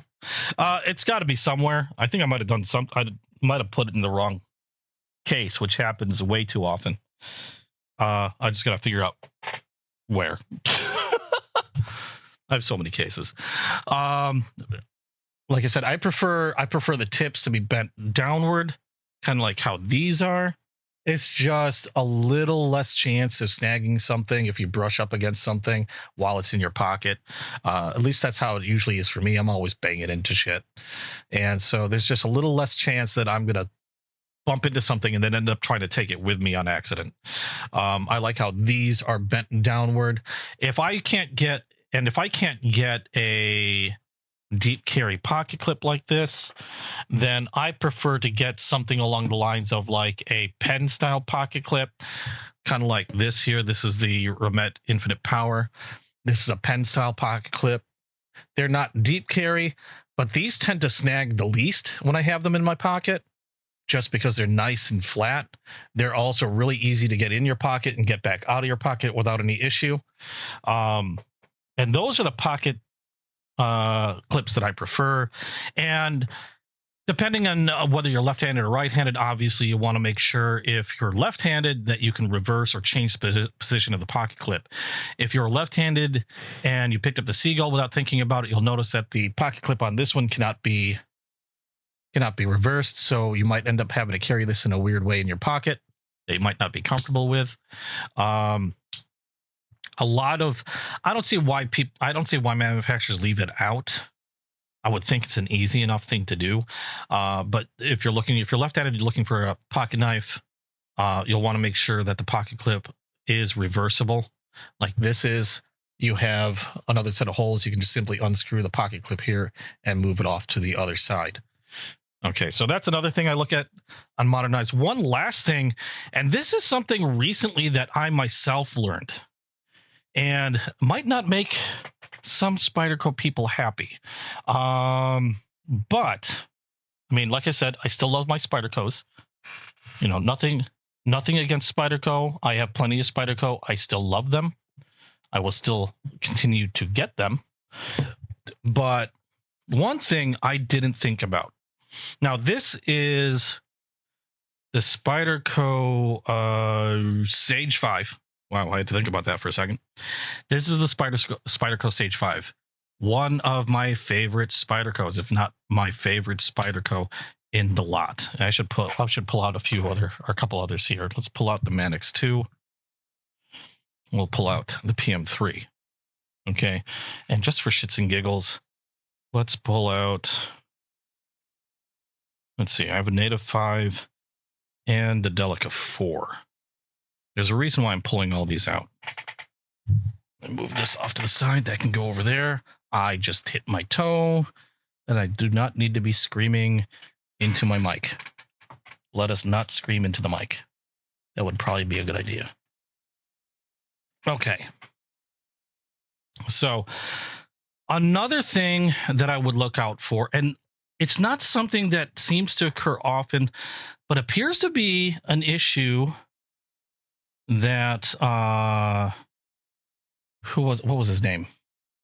Metal Complex. Oh no, Metal Complex didn't point this out. Who pointed this out? Outdoor 55 pointed this out. I keep getting a lot of notifications. Outdoor 55 pointed this out. Now, again, I love my Spyderco knives. For all intents and purposes, most users probably won't run into this issue. But if you are one of two things, or maybe one of both things, is that a term? If you are a heavy user of your Spydercos, okay, if you use them a lot, like I carry mine a lot, but admittedly, they don't get used a lot. They get used on occasion. Like I said, I tend to reserve mine for emergencies. My traditional knives tend to do most of the grunt work, and the Spyderco, if I'm carrying a Spyderco, is generally reserved for if one of my hands is occupied, or if I'm in an emergency, I need to pull mine out quick, like I have to cut a seat belt or something, or I get snagged on something, I've got to cut something quick. That's when my Spyderco will come out. If I'm just cutting cardboard boxes and stuff like that, and I have both hands free, I'm just going to pull out my traditional. Okay, but if you are a heavy user of your Spyderco, like say, we're going to use the Sage 5 again, my favorite Spyderco. One thing that he noticed is if you're a heavy user and you do a lot of your own resharpening. Okay. Now, if you're just honing and stropping a bit, might not become an issue. But if you're sharpening to the point of where you're reprofiling a few times, yes, Sugalnug, you got it. If you're sharpening to the point of where you might have to reprofile your edge a few times, there's not a lot of space. If you notice where the point is and where the scales are, there's not a lot of space. Now, here's my nail. I'm just going to put it to where the liner is, and I'm going to slowly pull this knife out. Okay. Once you've done a few reprofilings, now, granted, you might have to do like 6, 7 reprofilings, but if you're a heavy user and you're reprofiling a lot, okay, you're going to be getting rid of a lot of metal on this edge. And eventually what ends up happening, what a lot of people were finding, again, if you're a very heavy user. Now, keep in mind, Outdoors 55, a lot of his videos are done about sharpening. He does a lot of sharpening. He does a lot of hard use. Same with Neves Knives. Neves Knives does a ton of sharpening. He's like a knife sharpening god. Both of those guys are. And it gets to the point of where, I'm trying to hold the knife here. If you remove too much metal, eventually you end up to the point of where you can close the knife and the point starts to show. Now, there are some remedies to that, but that usually means having to do a lot of work on the tang of the blade and reprofiling that, which could be past the abilities for quite a few people. But I thought that was kind of interesting. Now, if you're like me, I'm probably never going to run into this issue. Admittedly, I myself probably will not, because while I like to use my knives, like I said, I use my traditionals for a lot of grunt work, and I generally save this for. I'll use this knife if one of my hands is occupied and I can't use both my hands, or in the case of an emergency. Do I cut boxes with this? Yeah, on occasion I still do. I'll open packages, I'll cut boxes, I'll cut cords with this. Again, a lot of times I might be holding onto a cord or holding onto a box. I can only use one hand, and out comes my Spyderco because I can't manipulate my traditional knives the same way. But the wear on my knives tends to be pretty minimal. A lot of times if I feel like, and this is a Spy 27 blade, if I feel like it could use a honing, I'll hone it, I'll strop it, and it's generally good to go, perfect, ready to go, razor blade, razor edge, and that's it. I'm not really removing a lot of material.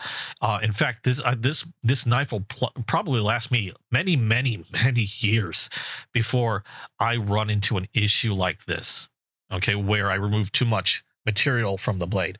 But if you are a heavy user and you are reprofiling and sharpening a lot, if you're using diamond stones a lot on your Spydercos, be aware that there's going to be a point where you might end up having removed too much material, and now you have a blade that has a point showing. And if you have this in your pocket and you just happen to brush into it the wrong way, owie, that could be an issue. Personally, like I said, I don't think I'm going to run to it for a very, very long time. Other remedies, I think I'd like to see some, because you can get a lot of people like to buy aftermarket scales for their Spydercos. I would like to see some aftermarket scales that would increase the size here, because simply doing that, if they increase the size of the scale at that point, that would increase the life of the blade, because the blade itself would be deeper in between the scales if the scale were a little bigger. I'm pretty sure some manufacturers probably do that, but if they don't, some of those scale makers should really give that some thought, especially for the Sage 5. I believe the PM3 is kind of like that. Not as bad as the Sage 5. The tip sits a little deeper on the PM3. So, I mean, still could be an issue. but I know that that's been an issue for some users of the PM3 that do a lot of heavy sharpening. The Delica is not so bad. The blade sits there a little deeper. The Native 5 could be one of those that might have an issue if you're removing a lot of material from the blade every time you're sharpening, or if you're reprofiling the blade a lot. The Sage 5 could be an issue. Again, I think the easiest fix is if you have an aftermarket scale maker, just see if they have one that's just a little thicker. Just a little thicker at where that tip is. That would go so far in extending the life of the blade on these Spyderco by just having one that just had a slightly thicker scale to it. You don't have to change the liner. The liner can still nestle within the thicker scale, but at the very least, you wouldn't have that tip poking out dangerously from, away from the scale if it was just a little thicker there in that area.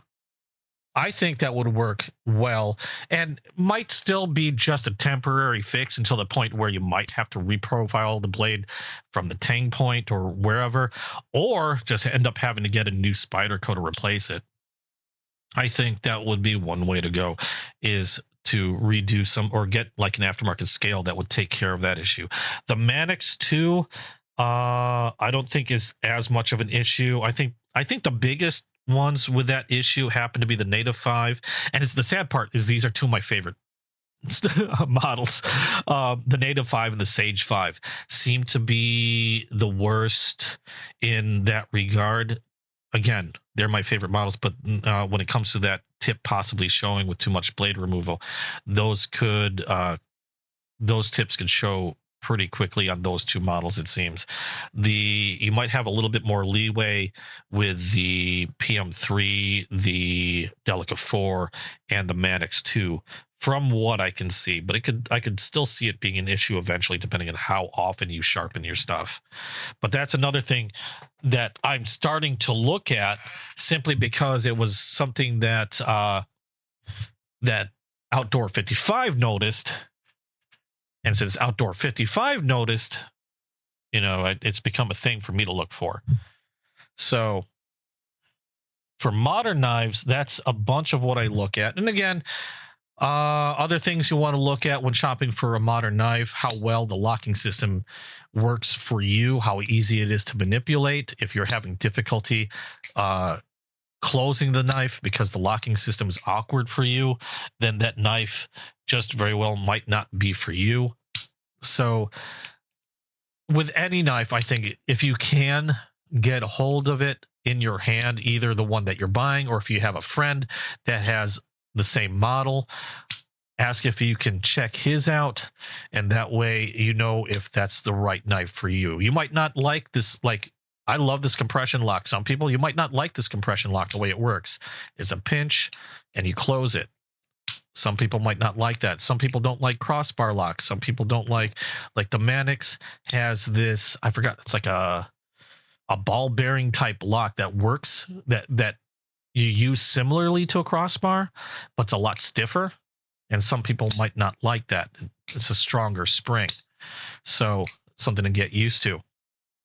But yeah, definitely try to get it in hand if you can, and you'll save yourself a lot of money that way, in terms of making a wrong purchase for you. Let me get do I have space for another tenable? Holy crap. I have oh my god, I have no space for where am I putting you? Okay, hold on. I found a space. Okay, you are going in there. Oh, wait, no, we're keeping you out because you're one of the new ones this day. Okay, now I'm still concerned. Where the hell did I put my freaking... Where did my Model 1 run off to? I don't recall using my Model 1. Why did my Model 1 suddenly disappear out of its case? You concern me, knife. Why you run away? I treat you all well. Why you be angry? Why you leave? Okay. Anyway. Yeah, tip showing after a few sharpenings. Checked your Sage 5 just now. Tip is 2.3 or 2 to 3 millimeters below the scales when shut. Yeah, it's now again, if you're not doing a lot of reprofiling, you probably don't have to worry about it. I just hone, maybe a ceramic just to hone the edge, a light stropping, and you're really not removing much. And even if you did reprofile, unless you did a horrible job of reprofiling, you could still probably give it a good 3, 4, 5 reprofilings before you really have to worry about it. But if you're somebody like Neves Knives, who's, like I said, he's a sharp, or he's like a sharpening god, or like Outdoors 55, where you're doing a lot of work with the knife, you're reprofiling, using it heavily all the time. Yeah, if you're using your knife that heavily and reprofiling that often, you're going to run into a problem in a relatively short amount of time. Can you have a free knife? Not for me. I can tell you one thing, Knives for Life. If you haven't checked out Whatnot is an app. It's an auction app, and I'm not sponsored by them or anything like that. It's just I do a lot of business through Whatnot. Whatnot holds a lot of live auctions. Okay, and they hold a lot of live auctions for a lot of different things, not just knives, but even food, collectibles, shoes, clothing, whatever. They hold electronics. They hold live auctions. You got people selling or holding live auction shows there 24/7. I know a lot of knife shows that I attend frequently, and a lot of times they will do giveaways. All you have to do is follow whoever's their channel, and then you can generally enter the giveaway. And sometimes some of those sellers have some really nice giveaways that are open to everybody watching. So if you're looking for a free knife, check out Whatnot. Seriously, I myself have gotten a few free knives from Whatnot. They hold two different types of giveaway. You have your auctions, and not every seller holds a giveaway, but some sellers hold giveaways. Those are generally, all you have to do is follow the seller, and then you can enter the giveaway. And then a lot of times you'll have what are called buyer giveaways. What a buyer giveaway is if you buy something from the seller, on that same show, they might hold a buyer's giveaway. If you've bought something from them, that show, then you're allowed to enter the buyer's giveaway, which is usually held at the end of their show, and it's for buyers only. And if you bought something, you have a pretty good chance, depending on how many people bought stuff that show, of winning whatever they're giving away. Now, sometimes, they might be giving away stickers. They might be this is a knife. I got this on a giveaway. This was a Frost cutlery knife, an inexpensive single edge or single bladed knife. This was a giveaway. This is probably like a $5-10 knife at best, but hey, I didn't have to pay for it. It was a free giveaway. Other knives, I'm trying to think of a knife that I got on giveaway that was relatively surprisingly holy crap, I can't believe I got that in a giveaway. I'm trying to remember, because I've actually gotten some decent ones on a giveaway before. I'm trying to remember which ones. Not that one. I know I got this on a buyer's giveaway. Where is it? I know I have it in a box here somewhere. Right, green bone. Nope, that's not it. That's not it. That's it.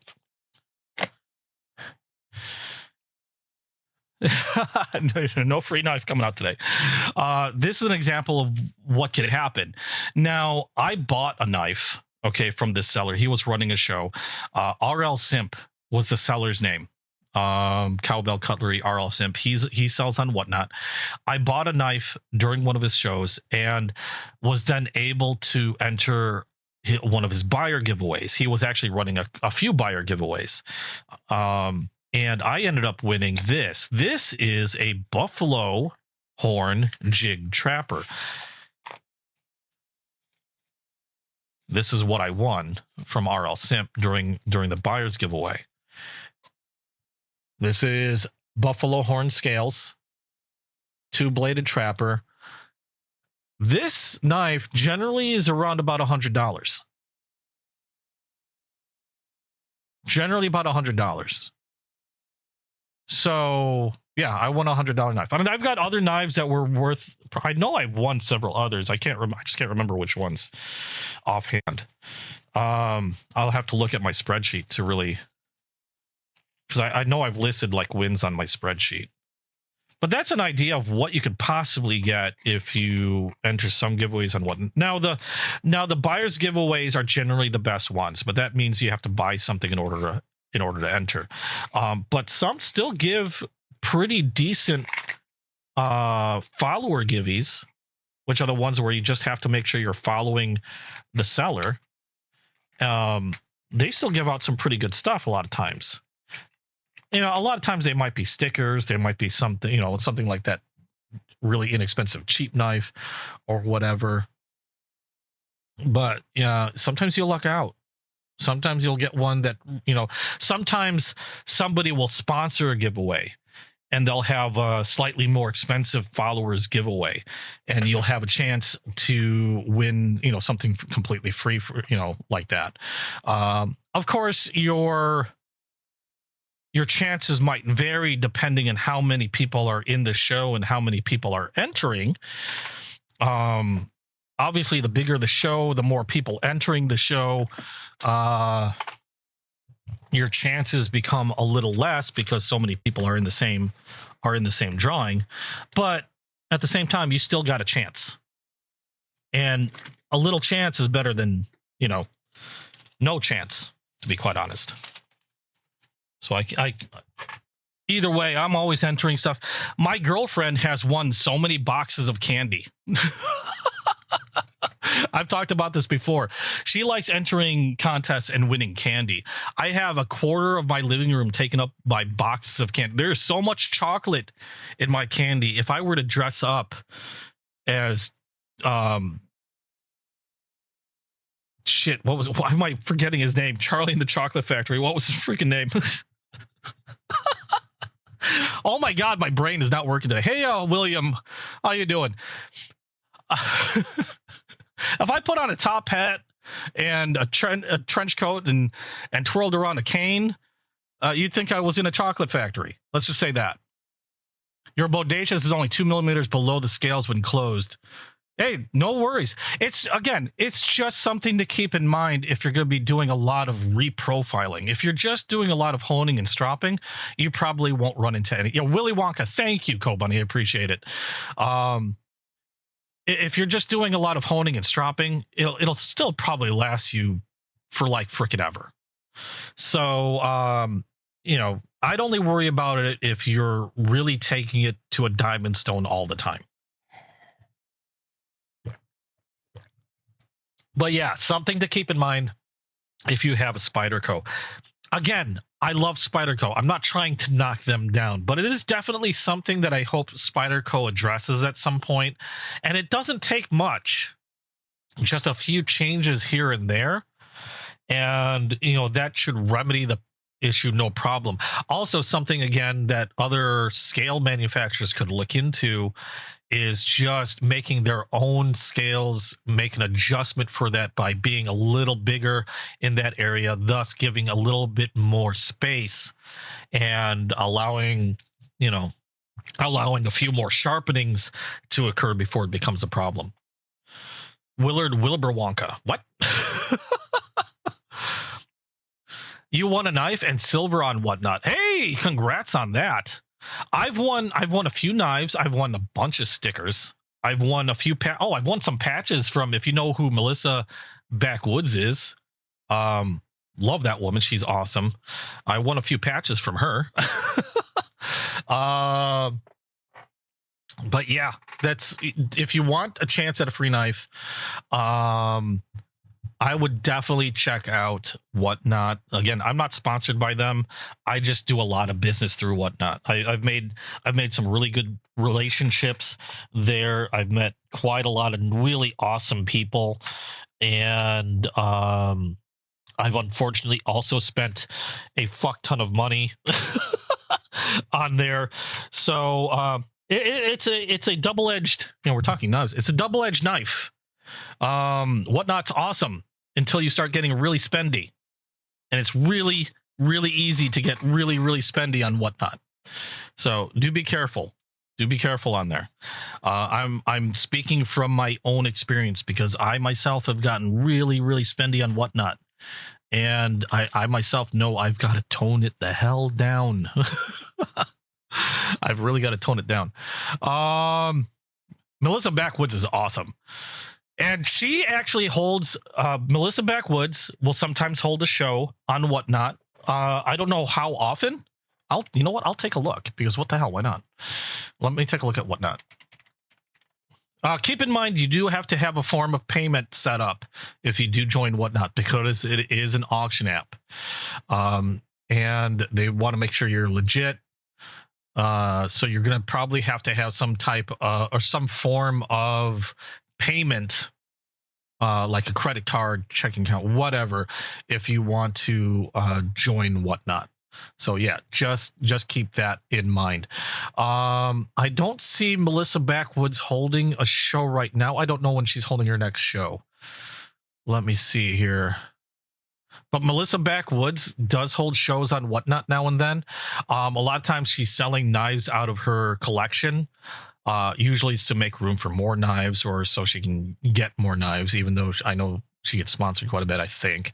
Neves Knives will also, I've seen him hold shows. I bought stuff from him on Whatnot. He holds shows on there occasionally. I don't think they hold them like, they're not there like every week or every day for that matter, but they do hold shows on occasion. And I believe I've seen Neves Knives on there more often. But Melissa Backwoods does do shows. Let me see if I can figure out when her next show is. Melissa Backwoods. There she is. To give you an idea, nice picture. She's got some great pictures up for her shows, let me tell you. Oh, she did one for Halloween. I remember she had a Whatnot show for Halloween, and she dressed up as Cammy. Everybody kept trying to get her to turn around and pick something up off a bottom shelf on a shelf that was behind her. And she got smart to it and wouldn't turn around for reasons. But I did see that show. Unfortunately, her camera was acting also like a potato, so it wasn't the very best quality video at the time. But her next show appears to be actually... Really? Her next show apparently is Monday at 11 a.m. Central Standard Time. So if you want to join or check out Whatnot, her next show is Monday, 11 a.m. Central Standard Time. She does giveaways as well, sells knives and other gear. I've seen her selling backpacks and other everyday carry stuff. So predominantly knives. Neves Knives, I don't know when Neves is showing up next. Let me see here. Neves. If you're a fan of Neves Knives, he has so much energy. Yeah, I don't see a show for him scheduled as of yet. So I don't know. He'll just apparently pop up whenever he pops up. One of my favorite sellers is called Chasing Blades. That's where I get a lot of my traditional knives. That's who gifted me this really awesome Texan Blades knife, was Chasing Blades. They hold shows between Tuesday and Fridays. Usually some in the morning. They'll do a show in the morning and then a show in the later in the afternoon. RL Simp is another seller that I get a lot of traditional knives from. Usually I'll get traditional knives from RL Simp if they are an exclusive or hard to get knife, like a knife that Chasing Blades can't get a hold of. I will check with RL Simp. If you're looking for modern knives, some of the best, or at least the two sellers that I frequent the most when it comes to modern knives would be Going Gear Going Gear, a lot of times will have a fantastic deal on some modern knives. I've gotten quite a few knives from him, and Blade City, which is probably arguably one of the biggest sellers, our biggest knife sellers on Whatnot, is Blade City. They hold a great, like a fantastic show. A lot of times they have excellent giveaways, like really nice giveaways. I've seen some giveaways that were like $300-400 knives, go either regular giveaways or buyer giveaways, with knives that are in excess of $300-400. Not super often, but I've seen them go, and they, a lot of times I can get some really great deals from Blade City. That one Infinite Power one, I got this one, I believe I got this one from Blade City. I think I got this one for a good, like, almost $50 off, I think. And this is like a $250 knife, I think. $260.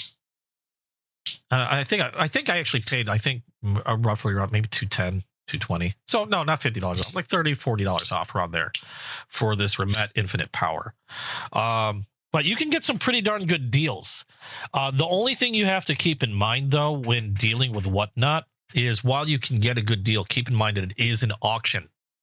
And a lot of times, if there's a really good price on a knife, you might end up battling somebody out in an auction, because there are going to be other people watching. There are going to be other people that might want the knife as well.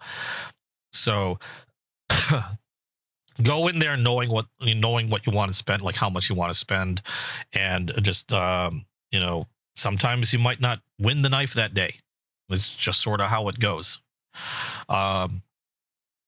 So, sometimes it's the luck of the draw. I've lost out on quite a few knives because, there are some knives that, started off at a great price, but, some people would run the price up and I just wasn't willing to spend that much on it, where somebody else was, and they'll beat me out. And, I'll just have to wait again next time, or hope they have another knife and they can start another auction. That's just how it is. It is a live auction site. But if you're quick, if you're lucky, and there aren't a lot of people wanting that knife at the same time, you can walk away with some fantastic deals. I saw somebody, there was a case knife that normally runs like between $78 or $80, that for some odd reason everybody fell asleep. The seller, I can't remember the name of the seller. The seller started the bidding at $1. Okay, he started the bidding at $1. This was a case knife that was worth, normally retail anywhere else, I could have picked up for like $70 to $80, and I think it sold for like $13 because nobody bid against him.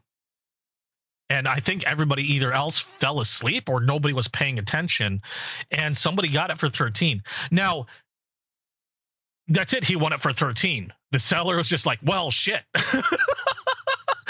I kind of lost out on that one. There's an agreement that happens. He's got to sell it for, he sold a $70 knife for $13. That's a risk that the seller takes on if they start something that low.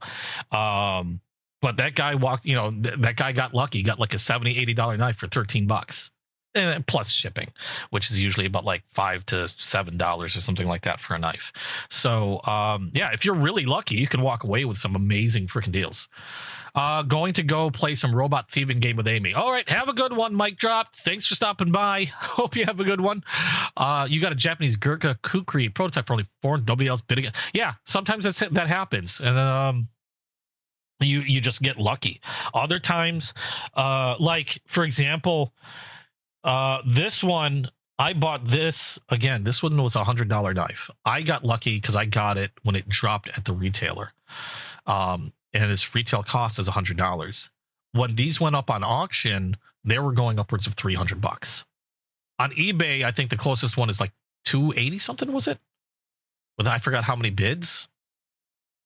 Because these are limited, they're hard to get now. They're near impossible to get now unless you're willing to pay nearly $300 for them. Even though it only ran me $100, I was just lucky enough to get it before they sold out. But yeah, that's how it goes on Whatnot. But I still recommend Whatnot. Just be really careful.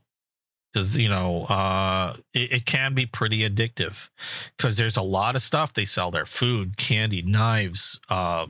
Think of it, electronics.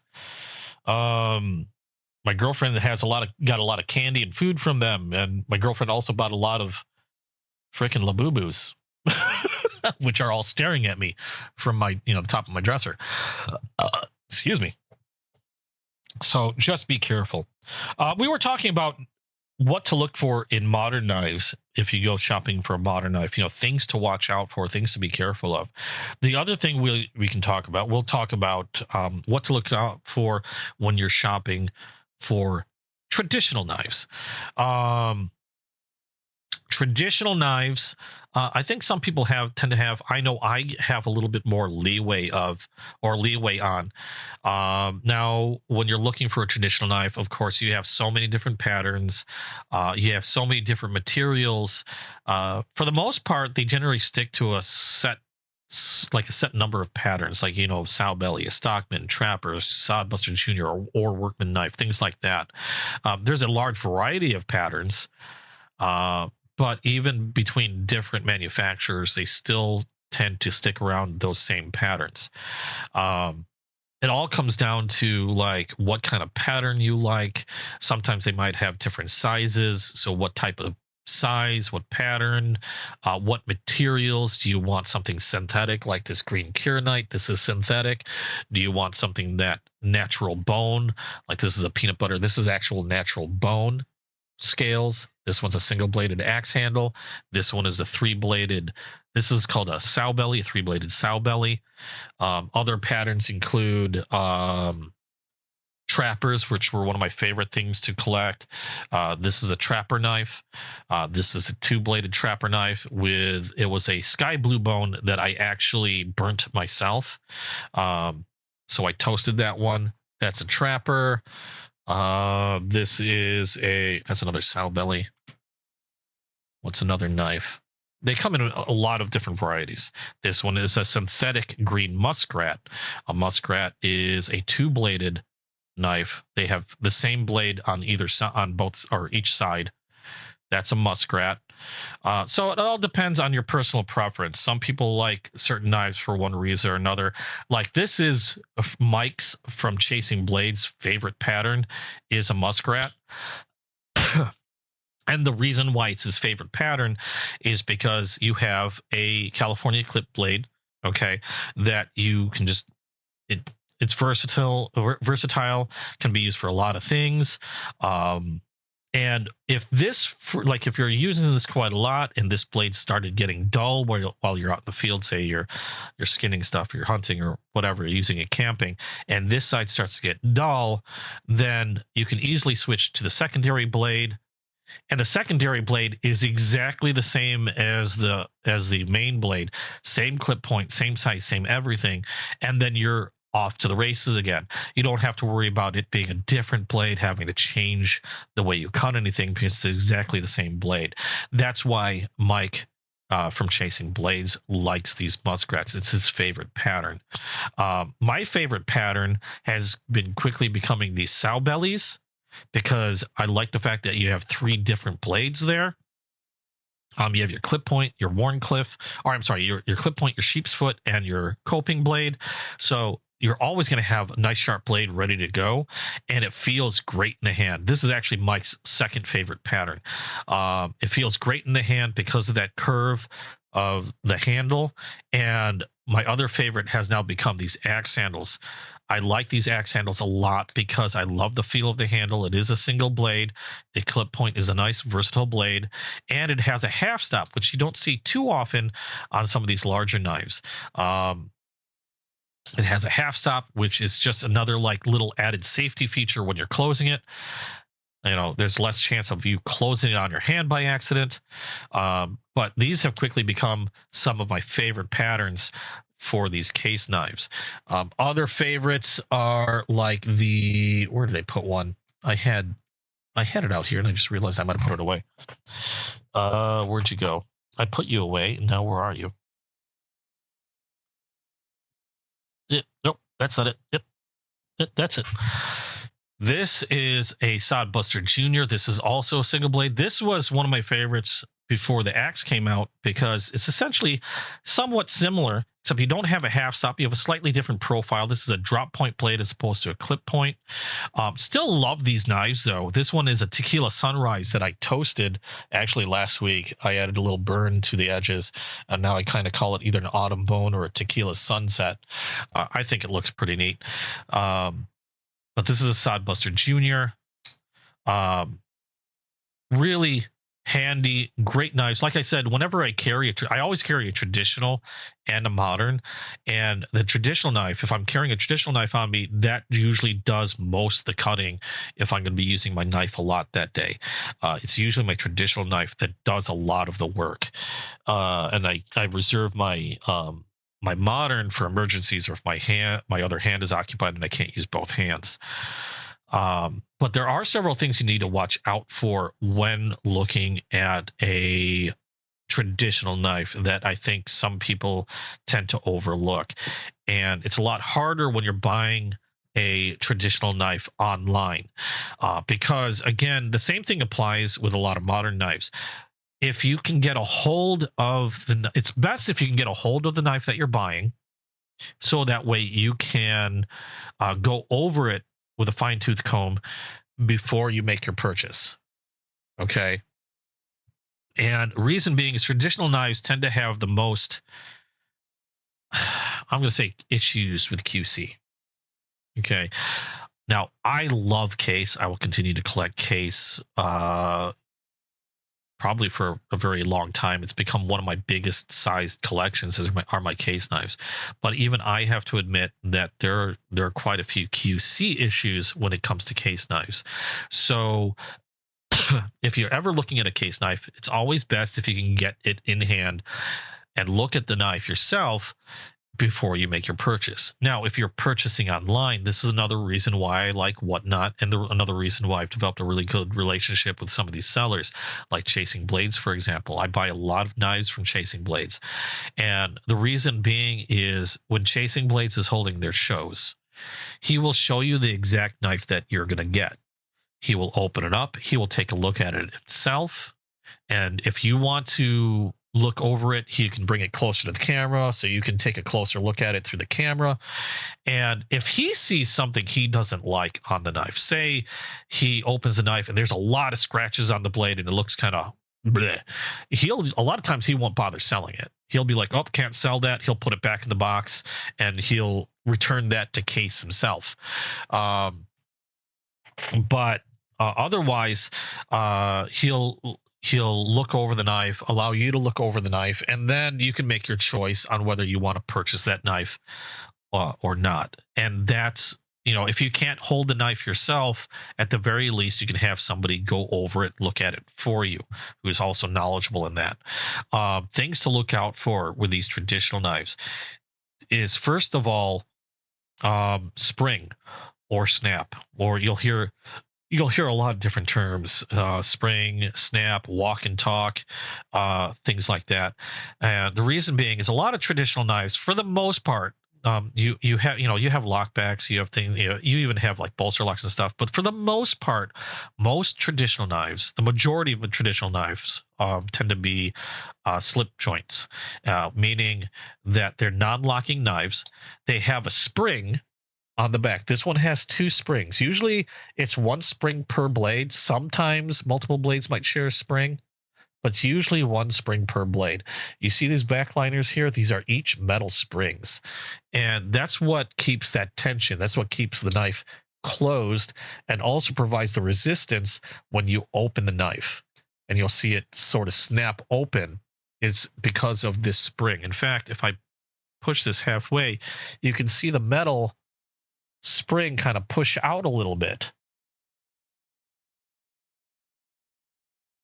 There you go. You can see it push out a little bit right there. That's the spring. And you generally want a pretty nice, strong spring when you're looking at traditional knife. Reason being is because, of course, you don't want your knife too easy to, fly open in your pocket or anything like that. And also, it helps keep the knife nice and stable, and gives it kind of a locked feel. I mean, it's not a locking blade, but it feels nice and strong there when it's open. If the spring's not very strong, you can, and you can very easily overcome it. There's a chance that you can close your knife on your fingers, and of course, nobody wants that. Also, problems with too strong of a spring might make it difficult to open up. And to open a lot of these traditional knives, you have what's called a nail nick, which is this little divot or cut in here. Okay. And you use your nail, you dig it in, and that's how you open up your traditional knife. If the string is too strong, I keep saying strong. If the spring is too strong, it could become really difficult to open that knife up. You can also kind of screw up your thumbnail. And it could be kind of dangerous if you're having a lot of difficulty trying to open that up. So always check the spring. Make sure it's not too strong for you to be able to open the knife, and that you won't have any difficulty. Now, the problems with having a spring that's too weak. Okay. One thing that some people don't notice, if the spring is too weak, what happens, what can happen is when you close the knife, you want a nice strong spring because the knife closes down and the spring keeps the knife from kind of bouncing around inside of the well. Okay. And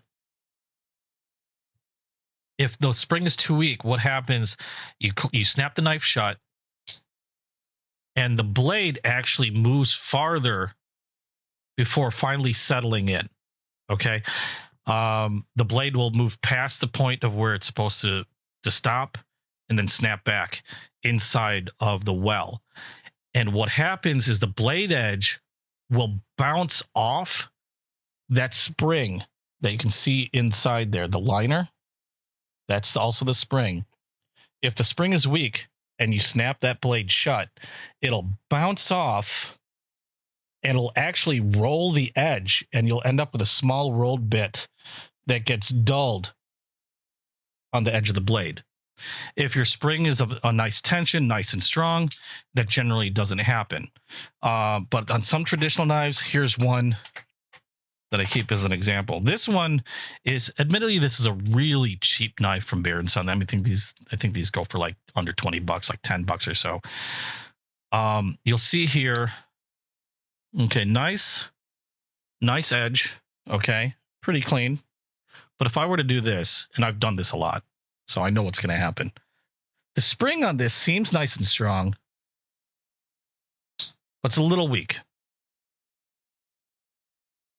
And what happens is, now that I sort of snapped it shut, let's see if you can see the reflection here. It bounced off the spring. I'm going to have to do it again because I can see it. It might be hard. It bounced off the spring.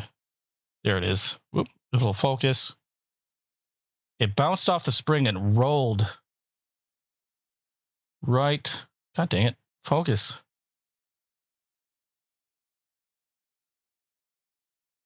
You can kind of see where it dented the edge. That's where it hit the spring. It's right there. Okay. So that's another thing you'll want to be careful of. Again, one thing that if you can get a hold of the knife before you buy it, and the easiest way to try it is to simply just let it spring shut. Obviously, if you let it spring shut and you notice that it's marking up the edge here, you've got either a problem with the spring, or actually could also be a problem of how they have the stop set up on the knife. Because now you've got a dull point on an otherwise sharp edge. Like the rest of the blade will like shave hair. But then you run into that point, and that sort of sucks. And obviously the only way to get rid of that is you're going to have to either hone it away, reprofile, And it's possible you can reprofile enough, depending on how badly the edge hits that spring. Sometime, if I were to take this to a diamond stone, it's possible I might be able to reprofile enough to where I've removed enough steel, enough metal, that it might no longer hit that back spring. But that could mean removing a considerable amount of metal from that blade edge. Now, usually I can go ahead and just hone it on a sharpening stone, run it a few times. I'll run it a few times on a rough one, and then I'll finish off on a fine. And more often than not, that's enough for me to get that edge back nice and good on here. Like right there. That didn't take much effort. But that's just one thing that you really want to be careful of. Or one of the things that you want to look for when you're looking at traditional knives is how it acts when you snap it closed. Because to me, it gets really disappointing when you have this really nice looking, beautiful knife that you would love to carry around and use, but then you snap it shut, and then you're spending all this time trying to fix up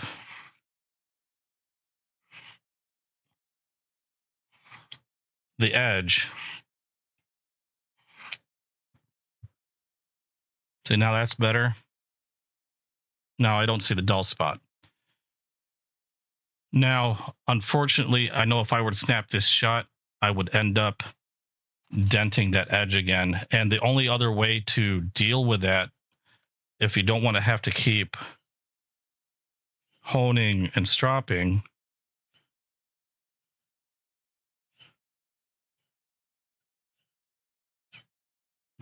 is to just carefully close it instead of like letting the blade snap shut.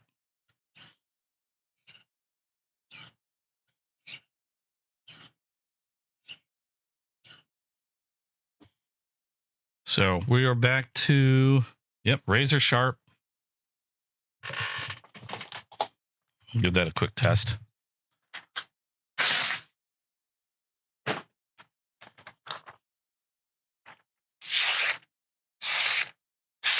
There we go. So back to razor edge.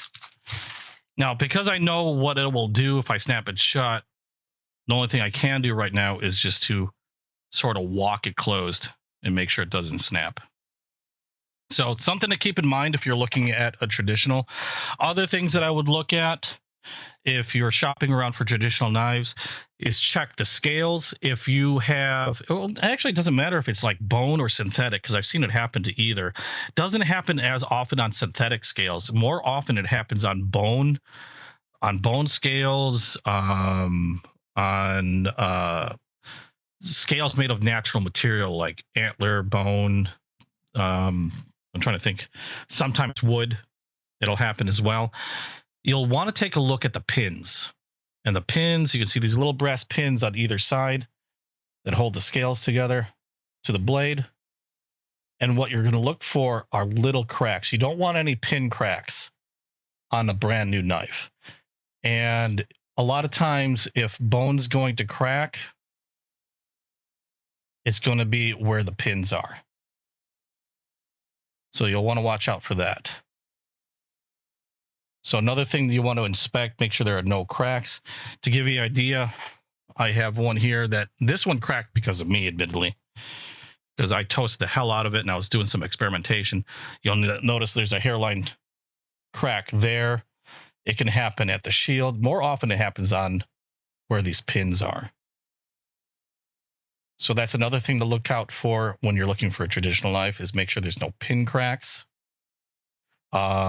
You want to see how it sits. This one's just a little off center in the well.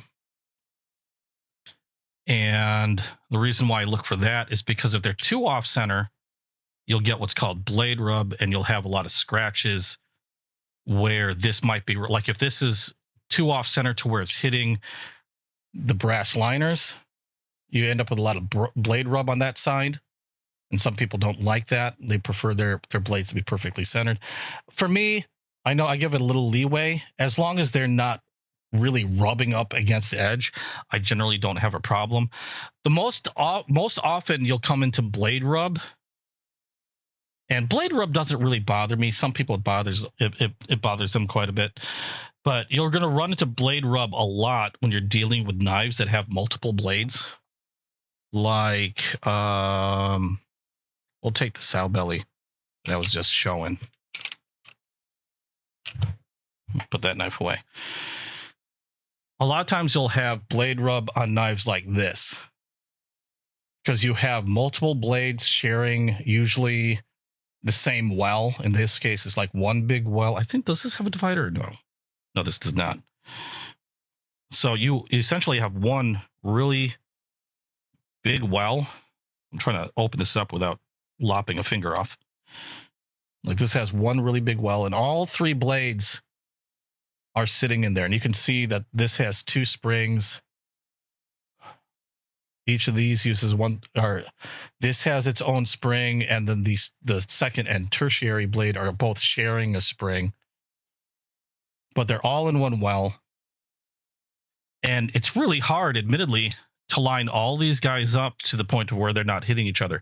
Now, this one's not too bad. You can see the blades aren't rubbing up against each other there, but on the tertiary blade, it is kind of smacking a little bit, just rubbing up against that liner on the side.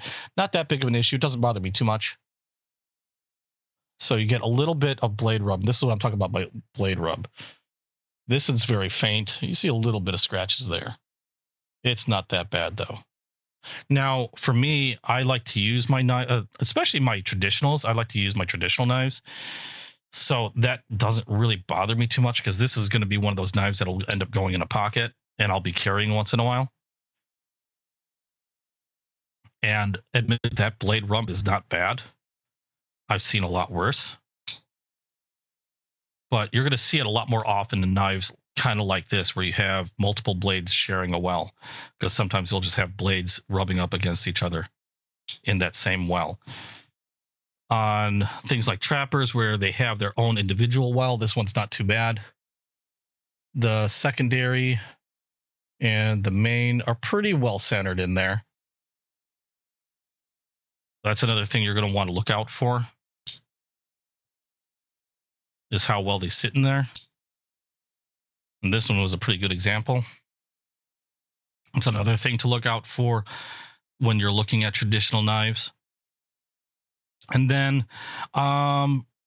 really just you're looking at fit and finish, making sure there's no pins that jut out too far, or, that your scale's not loose, your badge isn't loose. Again, no pin cracks.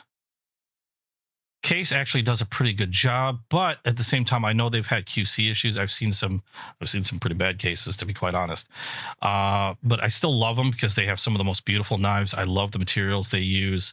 They're absolutely gorgeous. Just have to be very careful when buying a case knife. If you can, look at it over yourself before buying, or if you can't look at it yourself, try to get it from somebody that can give it a good once over. Sometimes, like I said, Chasing Blades will look at it for me and make sure I'm getting a good knife.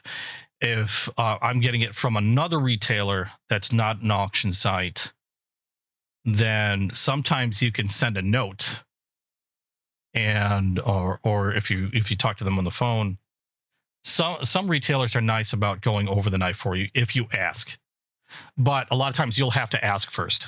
Because if you're buying online just from a website, a lot of times they'll just grab the next box and go.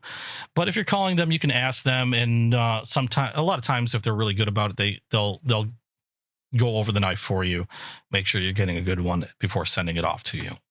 Won't always be the case, but it never hurts to ask. At least it never hurts to ask. That's the least you can do. Otherwise, admittedly, if you are buying a traditional knife blind, do be aware that sometimes these still have issues. Case I've seen a lot of people complain, Case having some QC issues now and then. I've heard other manufacturers, Case isn't the only one that has QC issues. I've had a few, the modern Seagull from Kaiser. I've had an issue. I've had actually an issue with one of their traditional styled slip joint knives from Kaiser, but they remedied that up really quick and sent me a replacement. So,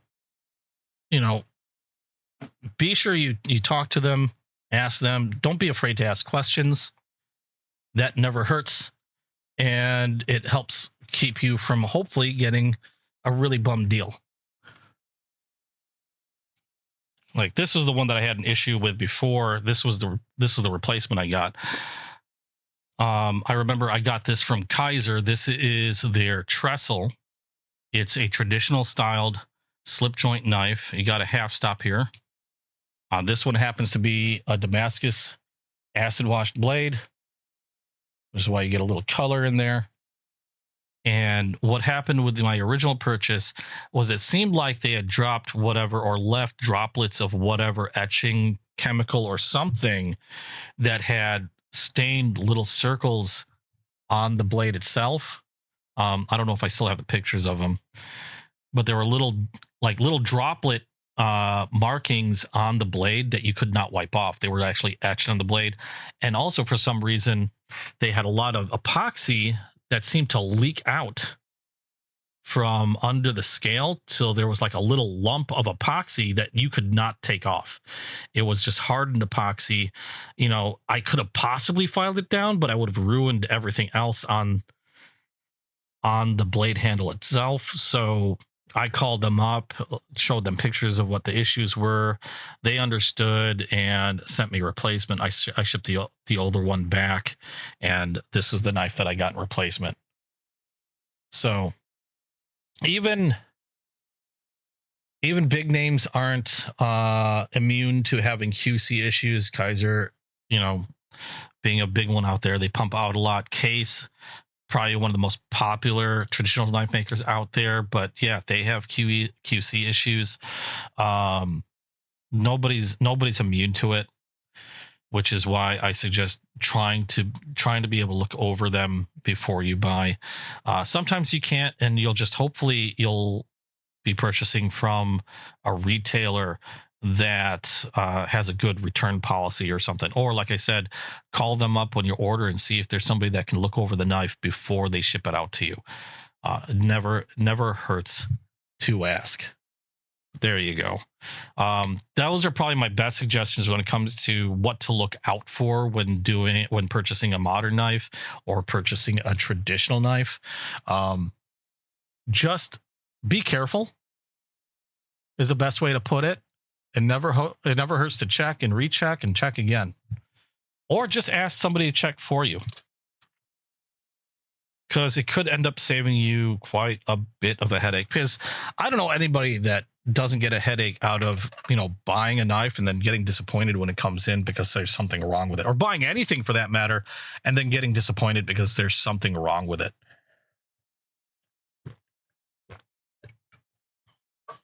I would think that would make anybody unhappy. Or at least I would think so. Holy cow, I missed a lot in chat.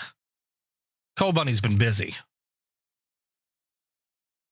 You're getting yourself another Nemoto knife and Cold Steel Pro. You really love that Cold Steel.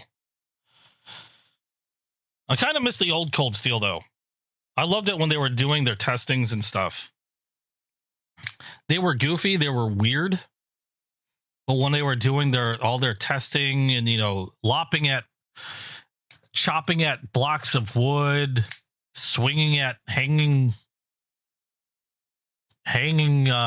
chunks of meat,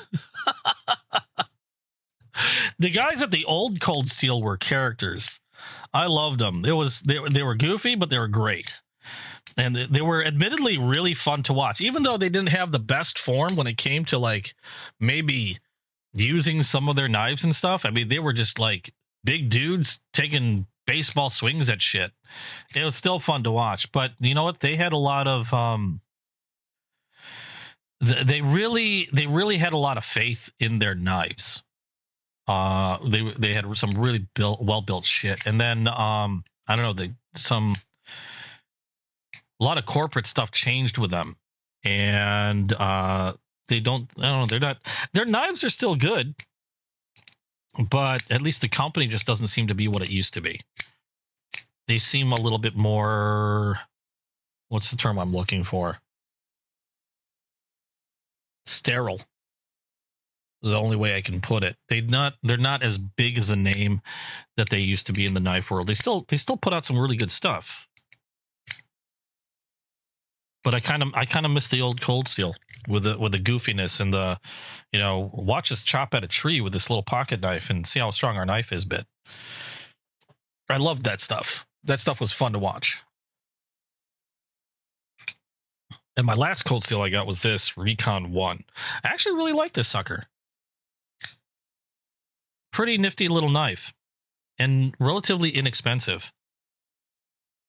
Not as fidgety. I prefer more fidgety knives.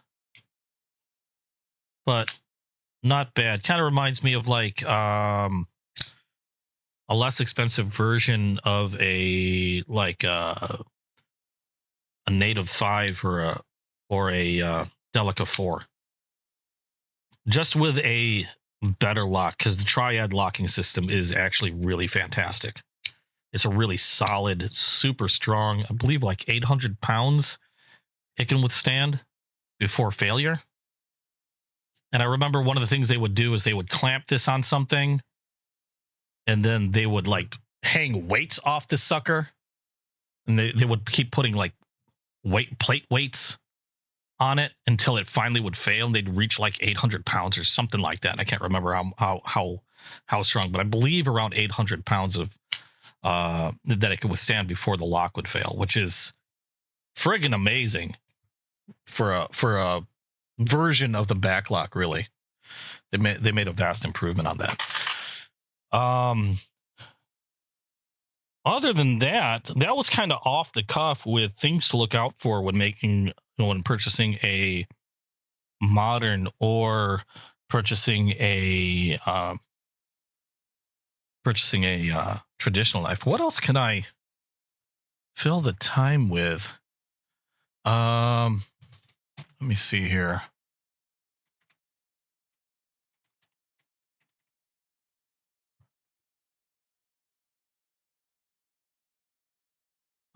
We can look at automatic knives. That's another thing. I could point out a few things to look out for on those. And for some odd reason, my Google has decided to fail. Where'd it go?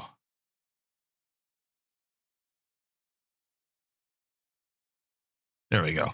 1,800. Oh, no, not 1,800 pounds. No way, Co-Bunny. I believe it's 800 pounds. Well, let me look it up, because I know I've seen the testing on that. Yeah, 800 pounds hanging weight in controlled conditions. They can hold up to 800 pounds with a triad lock. 1,800 pounds is crazy. That's you're holding a car up with that. You're not going to hold. I don't know of any knife that can withstand the weight of a car. Automatic knives. Let's talk about those. What to look out for automatic knives. Where are my automatic knives? There we go. We're going to make this a whole beware of shit day, because why the hell not? I didn't have any plans. Let's do that. Here's some automatics. I don't have too many. I have a few automatics, not a lot. These are some of my favorite ones. And I thought I had more that I could show, but I have no idea where I put those. They're somewhere. I have no idea where. That makes me a little sad inside. Oh, yeah. Actually, I think I remembered where I put my other rat, now that I think about it. Let me check that other case real quick. Ow, that hurt.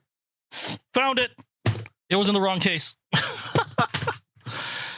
Found it. My rat won. Yay. It's around. I found it. I was worried there for a minute. That was going to bug me you have no idea how much this was going to bug the crap out of me until I actually found my Rat 1. I don't care what anybody says. They're inexpensive. This one's AOS 8 steel. Still, fantastic freaking knife. Probably one of the best deals you're going to get in a hard-working folding knife is the Rats. You can't go wrong with those things. Even the AOS 8 ones. Don't let anybody tell you different. Automatic knives. Things to look out for. Price. Expect to pay a little bit more for your automatics. If you're paying really inexpensive prices like $30 and I have, don't get me wrong, I have like a $20, $30 automatic. They're fun. I wouldn't trust them with crap.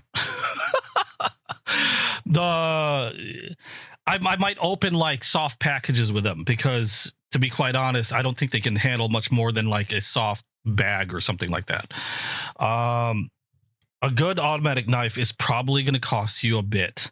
They're not going to be super expensive, but generally closer to around just a little under $100, $70, $80 to, if you go to some of the bigger brands, they're going to run you hundreds of dollars.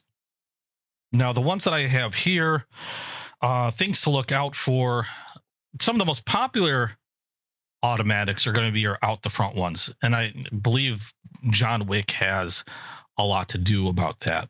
This one is from crap. I forgot the name of this knife. I know it's called the Hummer or the Humvee. I'm sorry. This is called the Humvee. God dang it. Hold on. I'm having a brain fart. Tecto. I knew it was a Tech something. This one is a Tecto knife called the Humvee, and it is a double action because it's automatic out, automatic in, OTF knife out the front. And one thing you have to consider when it comes to these knives, you want to look at how easy it is to utilize the switch. They should be a bit stiff. You don't want a switch that's too loose. Otherwise, it's going to be way too easy to pop that knife out. And while a lot of automatic knives kind of have this built-in safety function where if it were to hit something on the way out, the blade will actually stop, it's still going to hurt. It's still going to draw blood. It might not dive all the way into your thigh. It'll stop, but it's still going to suck. So you want to make sure that you have a good amount of resistance on that switch when you're looking at an OTF. Also realize that the majority of OTFs, now I have heard there are some OTF models out there that have what are called zero play, but the massive majority of OTF models are going to have a little bit of blade play, and you can wiggle them just the barest. The best models are going to have the least. And like I said, I've heard there are some models that have zero blade play. I just know that those tend to be a premium, or they're going to be really high-priced models. But even this one, this Tecto Humvee, when I got it, was roughly around just under $250. And even this one has a slight amount of blade play to it, a little bit of wiggle. But I mean, just by virtue of how these are made, I don't know of any OTFs until recently that didn't have a little bit of blade play. It shouldn't be excessive. Like, I don't know if you could even see. Sounds like a dull knife, zero play. Now, I forgot who makes the zero play knives. There's a manufacturer that claim that they have an OTF that has no blade play whatsoever. You can't wiggle it. Kind of like how, I will test out these and they have no movement in the blade left or right, up or down. Typically, you're going to have a little side-to-side movement here. Even this one at $250 has a little, like the barest of wiggle. You might not be able to see it, but I can wiggle it just a little bit. Now, not in or out, just side to side, like in this direction. Nearly every OTF is going to have that. Just make sure it's not excessive. You're not like, it's like, this is very minimal. It's great, in my opinion. You don't want it, obviously, waggling around, just shaking about. You're going to have a bad time. But know that most OTFs, unless you're paying a crap ton, like, what is that one that had zero play?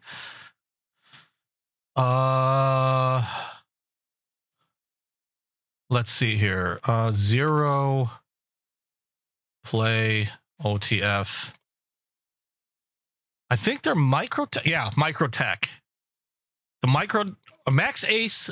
Oh no, is it Max Ace or? Well, Microtech makes some that are zero blade play. Max Ace, zero blade play Neptune. Except those OTFs. Now, like I said, this one ran 250 for me. Those OTFs. I wish I could get one.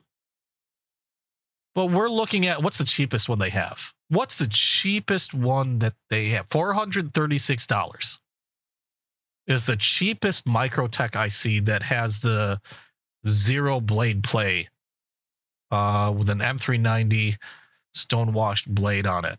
Otherwise, yeah, anywhere from $436 for Microtech to I see them upwards of $630. Yeah, little off. A little over my price point.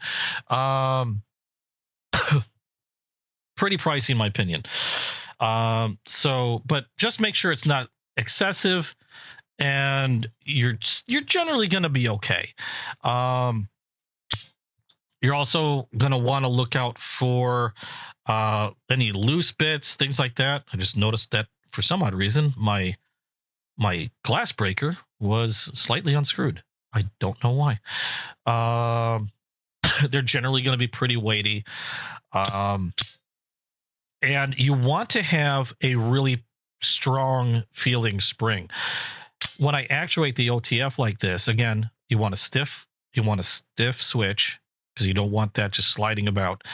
But you also want to feel it when that thing flies out. You can feel it's a nice strong spring in there. Same when it's retracting, a nice strong retract as well. You don't want a lazy weak spring on those. And same thing when you're dealing with your side automatics. Now these two are side automatics. I've showed these before. You want a nice strong spring again with like any other modern. Make sure they're nicely centered in there. This one happens to have a reversible pocket clip. This is the Kershaw, probably my favorite one, the Kershaw Launch 20. This one's in magnet cut steel with aluminum and carbon fiber inlays. This one is a side opening automatic where you have a push button and it flips off from the side. You just make sure the side's clear, press the button, and there you go. Now, I know you guys can't tell on the camera, but this has a really strong spring. Now you do have to use two hands to close it, or you can use one hand, maybe your thigh or whatever, but either way you press down the button and then you manually hold the blade down and it locks back in place. But when I open it, if I don't have a good grip on this handle, this thing could kick away from me. That's how strong the spring is on this. In fact, when I open this, I like to place my pinky and ring finger on the pocket clip here like this as I'm holding onto it, so that way when it opens, it doesn't go flying out of my hand, because if I wasn't holding onto that, this thing's going to flip over and could have a bad day. Again, nice strong spring is what you want to look for. When it opens up, it should lock up automatically. Like I can't just fold this closed. So it springs open, locks up automatically, and then you have to depress the button again in order to close it. And you can feel how strong that spring is when you're closing it. You have to be careful with the side openers. Obviously, you're not going to see something like this in dual action, because the last thing you want this to do is close automatically if you hit that button. But that's what you want to look for. Again, the majority when it comes to automatics, you want to make sure it has a nice strong spring. This one's the hidden bolster one. This one's from Cobra Tech. Again, nice strong spring, not as heavy feeling as this one, but the handle on this one is also a little heavier than on the Kershaw, so it does mute the feeling of that spring. Even though this is a nice strong spring, the heaviness of the knife itself kind of mitigates that. If you're not careful, if you don't have a good hold on it, it will kick and could fly out of your hand if you're not paying attention. But again, it locks up once it's open. I can't accidentally close this or just push it closed. I have to actuate the bolster, and then I can fold the knife over. Nicely centered in the well. I love the Cobra Techs. They're a great brand if you don't want to spend a giant amount of money on a side opener. I think their lowest price one, they have versions of this that I believe are run like $80 or $90, except with D2 steel. This one happens to have a 154 cm steel. So a little upgrade in the knife steel, and you can get them in different types of scale material. This one that happens to be an abalone.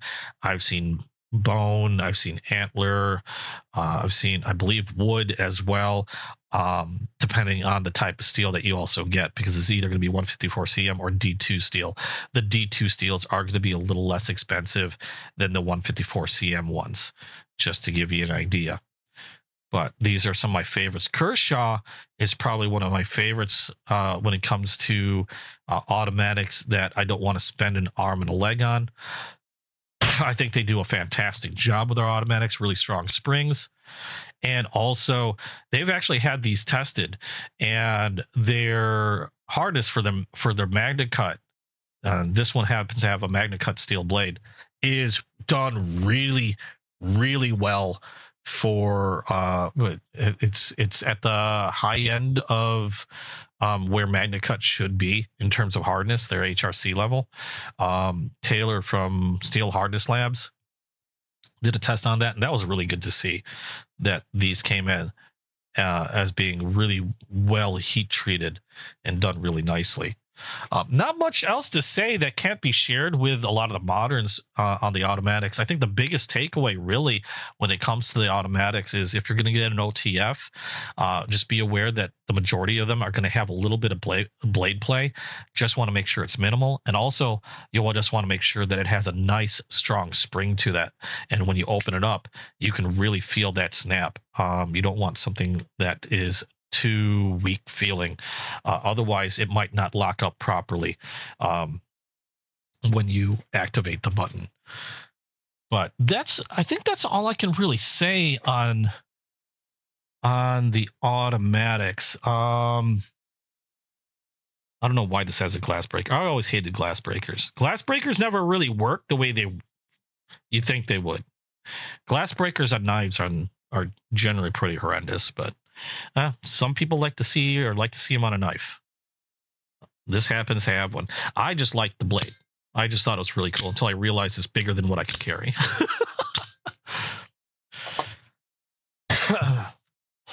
But those are probably my favorite automatics. Are those the Kershaws? Admittedly, probably being my favorites. The launch series from the Kershaws are fantastic. The Cobra Techs are great too, especially if you don't want to spend an arm and a leg on an automatic. Do be aware it's a little hard to just buy an automatic though. You do generally have to get them in person. There's a lot of laws about shipping those things across state lines and stuff. I don't know why. To be quite honest, I think it's another one of those things that I think is pretty silly. With the laws pertaining to how these knives are shipped, I really don't see automatic knives being any more dangerous than any other knife, to be quite honest. I mean, other than the fact that they're operated with a button. I think, a lot of my manual knives, I think, are just as quick to open as any automatic, and especially with the side ones where this takes me some time to close, it's just as quick to close and open these as it is with the manuals than any of my other automatics. So I think automatics are cool. I really like them, But practical usage, I mean, other than being automatic and being kind of cool, I don't really see there being all that much of an advantage with an automatic knife. Thanks for, hey, no problem, Sugalnug. It's, oh my god, it's midnight. It's near midnight there. You know, Sugalnug, where are you at? If you don't mind me asking, let me know. I didn't realize it's near midnight where you're at. Holy cow, I'm keeping you up late. But thanks for coming by. I really appreciate you being here. Other than that, I think I don't really have much else to go on. Again, I didn't plan much for this week only because my foot was being an asshole and I really couldn't concentrate. Oh, you're in Norway. No kidding. I love hearing from people in living in other countries. I just think it's like the coolest thing. To think that I'm talking to somebody in Norway. I'm in the Midwest in the United States. And I just think it is like the coolest thing to be able to connect to somebody that's in a completely different country so far away from me. Thank you so much, Sugalnug, for coming by and saying hi.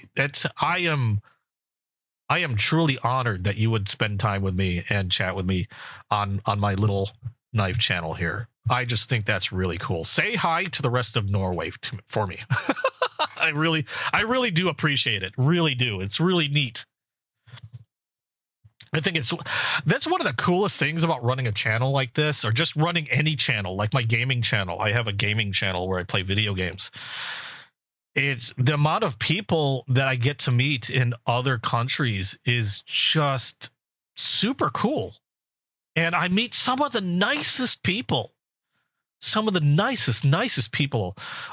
Norway. A lot of people in my gaming channel see me or watch from Australia. And yeah, I will tell my foot to behave. It's getting better. It's getting better. Excuse me. I got a chance to talk to so many people from so many different countries. It's just the coolest thing in the world. Because I don't get to go out much. I'm a caregiver to my girlfriend, and so I am home the majority of my time. And because she can't really get out, I don't get out much. So being able to talk to people in other countries like this, and even just chatting and saying, even just saying hi and stuff like that is like the coolest thing to me. It's amazing how in today, where we're at today, where it's so easy to connect to somebody thousands of miles away, even just to say hi. It's just super cool. But you have no idea how much I appreciate it, Sugalnug. I hope you have a good rest, get some sleep, and hope to see you again in another live. Other than that, what do I have? Any other new news? Oh, I do have some new news. You are a foot, not a dark and smelly hole. Thank you. I will tell it to behave. I do have some new news about this.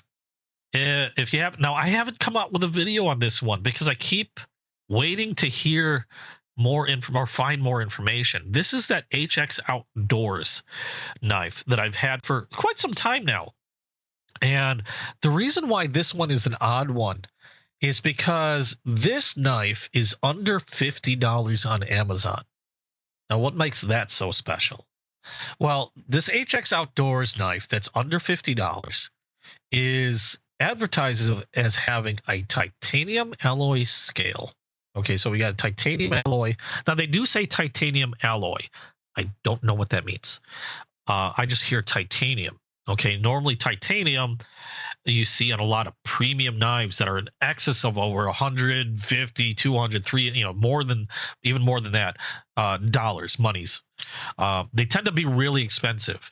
And here we have one that has a titanium handle, titanium scales for under $50. But not only that, this one also has advertised S35 VN steel. Okay, a premium steel. Now, granted, probably on the lower end of premium steels, but still a premium steel. It's a great steel, S35 VN. And normally, again, you don't see that too often on knives sub 100. There are a few knives that you can get truly good S35V and steel for under $100, but they're usually along the lines of close to $100. If they're not over $100, they're usually like closer to around 80 to 90 bucks, not under $50. Okay, under $50 for titanium alloy scales, and S35V and steel is crazy to me. The price is insane. That's one of the reasons why I picked this up, is I had to look at it myself. Now, unfortunately, I don't have any way of testing this steel on a really scientific basis. I mean, I picked it up so I could use it, and I've been using it. It's been performing decently well. I've been opening or cutting cardboard, opening packages, doing what I normally do with a knife. I fidget with it a lot. There are some things I noticed. One is it had a really, really strong detent to the point of where I couldn't reverse flick it open, but it did work out to a point of, after some fidgeting, I can now easily reverse flick this without any problem. It's still got a decent detent. It's not going to fly out or anything, but it's a lot easier and smooth enough pivot. It's not gritty feeling or anything like that. It actually feels pretty darn good, and it's even well centered in the well. It's got a good lockup. But yeah, it did take some time for me to be able to even reverse flick that. Otherwise, it was pretty stiff. I actually had to use the rear flipper. Was the only way I could flick it open until it finally loosened up to the point of where I could do that. But I don't really have any other way of testing the steel, so I can't talk about like the hardness of the steel, whether it's even treated right, because now, I've heard people say, well, S35V and steel is not really that expensive. Titaniums are not really that expensive. But the thing is the manufacturing process for the steel and the titanium, the hardening process, the heat treatment and the retesting, all of that actually adds up. All of that takes more, or, costs more to do if you're doing it properly. So while S35VN might not be the most expensive steel to begin with, if you're heat treating it properly, if you're testing it properly, it's going to cost more overall to incorporate all that. That's why you see a lot of the knives with S35VN steel being at the prices they are, and not a lot cheaper. Now, since I can't test it scientifically, I guess, with any type of hardness test or anything like that, I've been kind of hoping somebody would do that at some point. And I've reached out and, talked to some people, and from what I understand, some people on my behalf had tried reaching out to other people and to see if they do some testing. I got lucky. I happened to come upon Taylor's Instagram, and Taylor is the one that runs that website called Steel Hardness Labs, which is that online database where he does individual testing, third-party testing essentially of hardness from different knife manufacturers. He's tested a lot of Spyderco. He's tested a lot of McNeese, I believe, Kershaw, Kaiser, Savivi. In fact, how many knives has he tested already? Let's take a look. We've got, let me open up the web page. It's Steel Hardness Lab. Yeah, Steel Hardness Lab, all one word, .com. And they've tested, let me see here. In the last 60 days, there have been 310 new knives tested. I think there's a total of 542 knives have been tested so far. So a crazy amount of knives have been tested so far. Now, granted, that's still a small fraction of what's all out there. And hopefully he'll be able to test multiple samples because, get an average. You can't really judge maybe the entire thing on one knife.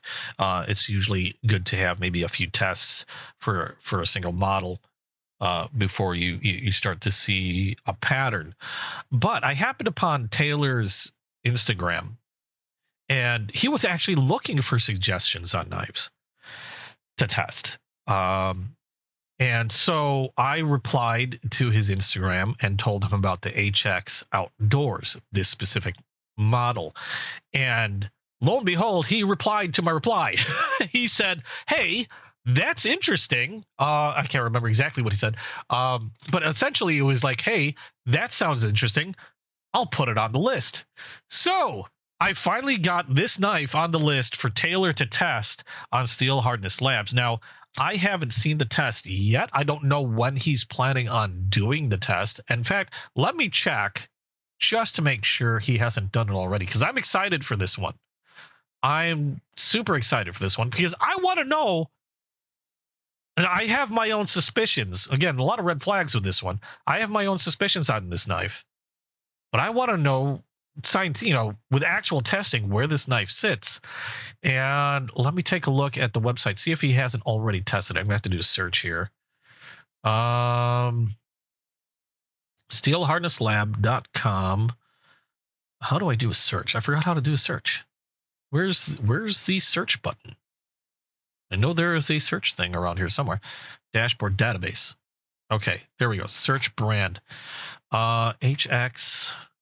Okay, I am not seeing it on there yet. So he has not tested it yet. But I'm going to keep an eye out. And hopefully he will test it soon.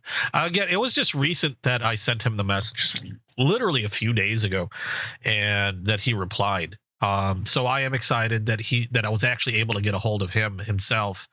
And as soon as I see some results on this one, I will come up with a video and we will talk about this one more in depth. Is it gonna be worth the $50? Or, I mean, is it even S35 VN steel? And if it is S35 VN steel, is it even treated to within optimal hardness that S35 VN steel should be? I have a hard time believing that with the price, but you know what? It's still possible. You never know. If they're doing this at an optimal hardness for under $50, this would be a killer buy.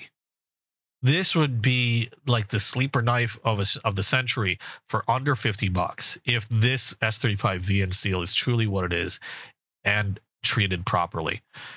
I don't see, this would be insane not to get. I would also see that increasing the cost of this knife considerably.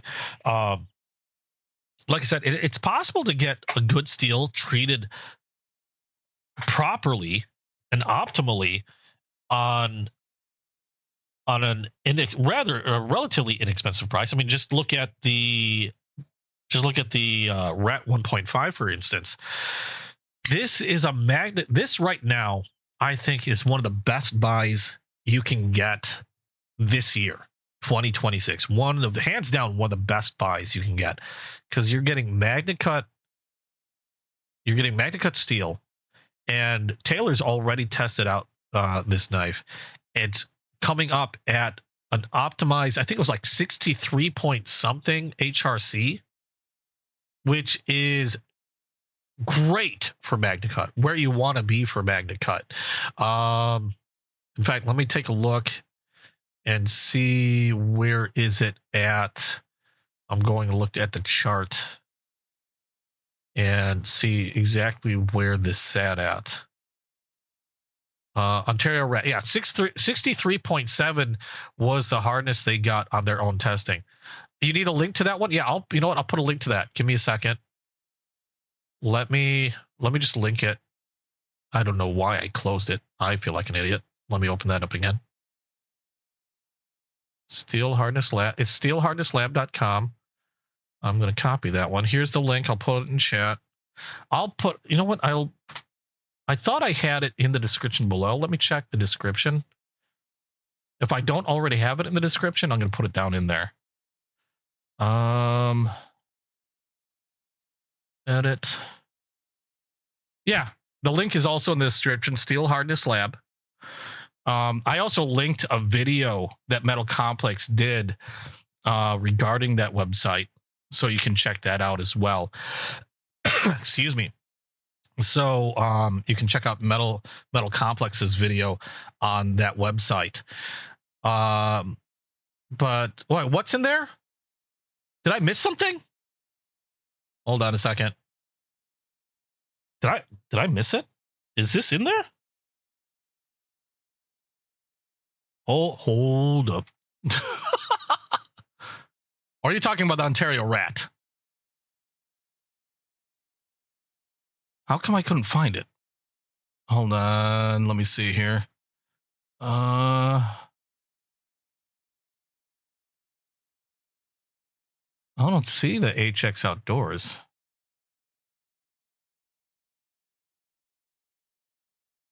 Oh, the link. Okay, you had. I was gonna say, oh my god, I missed the HX Outdoors one. No, okay, yeah, the link's in there. Yeah, so I'm definitely waiting for their testing on that one. I'm eagerly awaiting. I'm just excited that I was able to perk Taylor's interest in that one, which I thought was super cool. It's like almost like you get a hold of your heroes in a way. Chat live. No worries. But that's a great one. Now keep in mind, okay, because now there is one thing about how they run the numbers on Steel Hardness Lab. Okay, so you want to keep this in mind. Just because it has a high hardness doesn't mean it's the optimal hardness for that steel. Okay, just because say you see a steel that's running at maybe 58 HRC, okay, you want to make sure you're considering what steel. You're considering both the steel and the HRC together, because depending on the steel, optimal HRC might be 58 HRC. It might not be 60. Having a 62, 63 might actually be bad for some steels. It might make that steel too brittle. So just because it has a high number doesn't mean it's great. Just because it has a low number doesn't mean it's horrible. Always take in consideration the type of steel, and then look at the hardness and see it, and then check to see whether that hardness is in the optimal range for that steel. The way they kind of color coded it makes it look like the higher the number, the better, when that's not necessarily the case. And it's not what he's trying to convey either, but I think it's just because of the color coding, it kind of seems that way. Like 14C28N steel. What's the optimal range for 14C28N steel? 14C28N steel optimal HRC. And this is all stuff that can be easily Googled. Optimal HRC for 14C28 steel is generally between 58 to 60, with some makers pushing it up to 62 for better edge retention. Although, like they even said, 62 HRC, while it might offer better edge retention, it comes at a slight cost to its toughness. So you lose toughness on 14C28N steel. But typically, between 58 and 60, I would probably shoot closer to 60. Is going to be fine for 14C28N steel. If you were to see 14C28N steel at 63 HRC, you're going to have a steel that, while it might hold its edge a lot better, is going to be much more brittle. It's going to lose a lot of its toughness, something that 14C28N steel is known for, is toughness, and you've suddenly made it brittle. So again, a high number doesn't always mean it's better. And again, so you always want to see what kind of steel you're looking at, and then look at the HRC and see whether that is in the optimal range for that particular steel. And every steel is going to be different. 14C28N steel, Nitro V steel, S35VN, S90V, MagnaCut. There's now Magna Max is a new one. Always take that in consideration. But at the very least, the best thing about Steel Hardness Lab is now we have an independent lab, essentially, doing their own testing and kind of holding these manufacturers to their word. because you have a lot of manufacturers. A lot of times, if you look on their websites, they'll advertise, hey, we've got this knife, it's got this steel, and our HRC is going to be between this and this.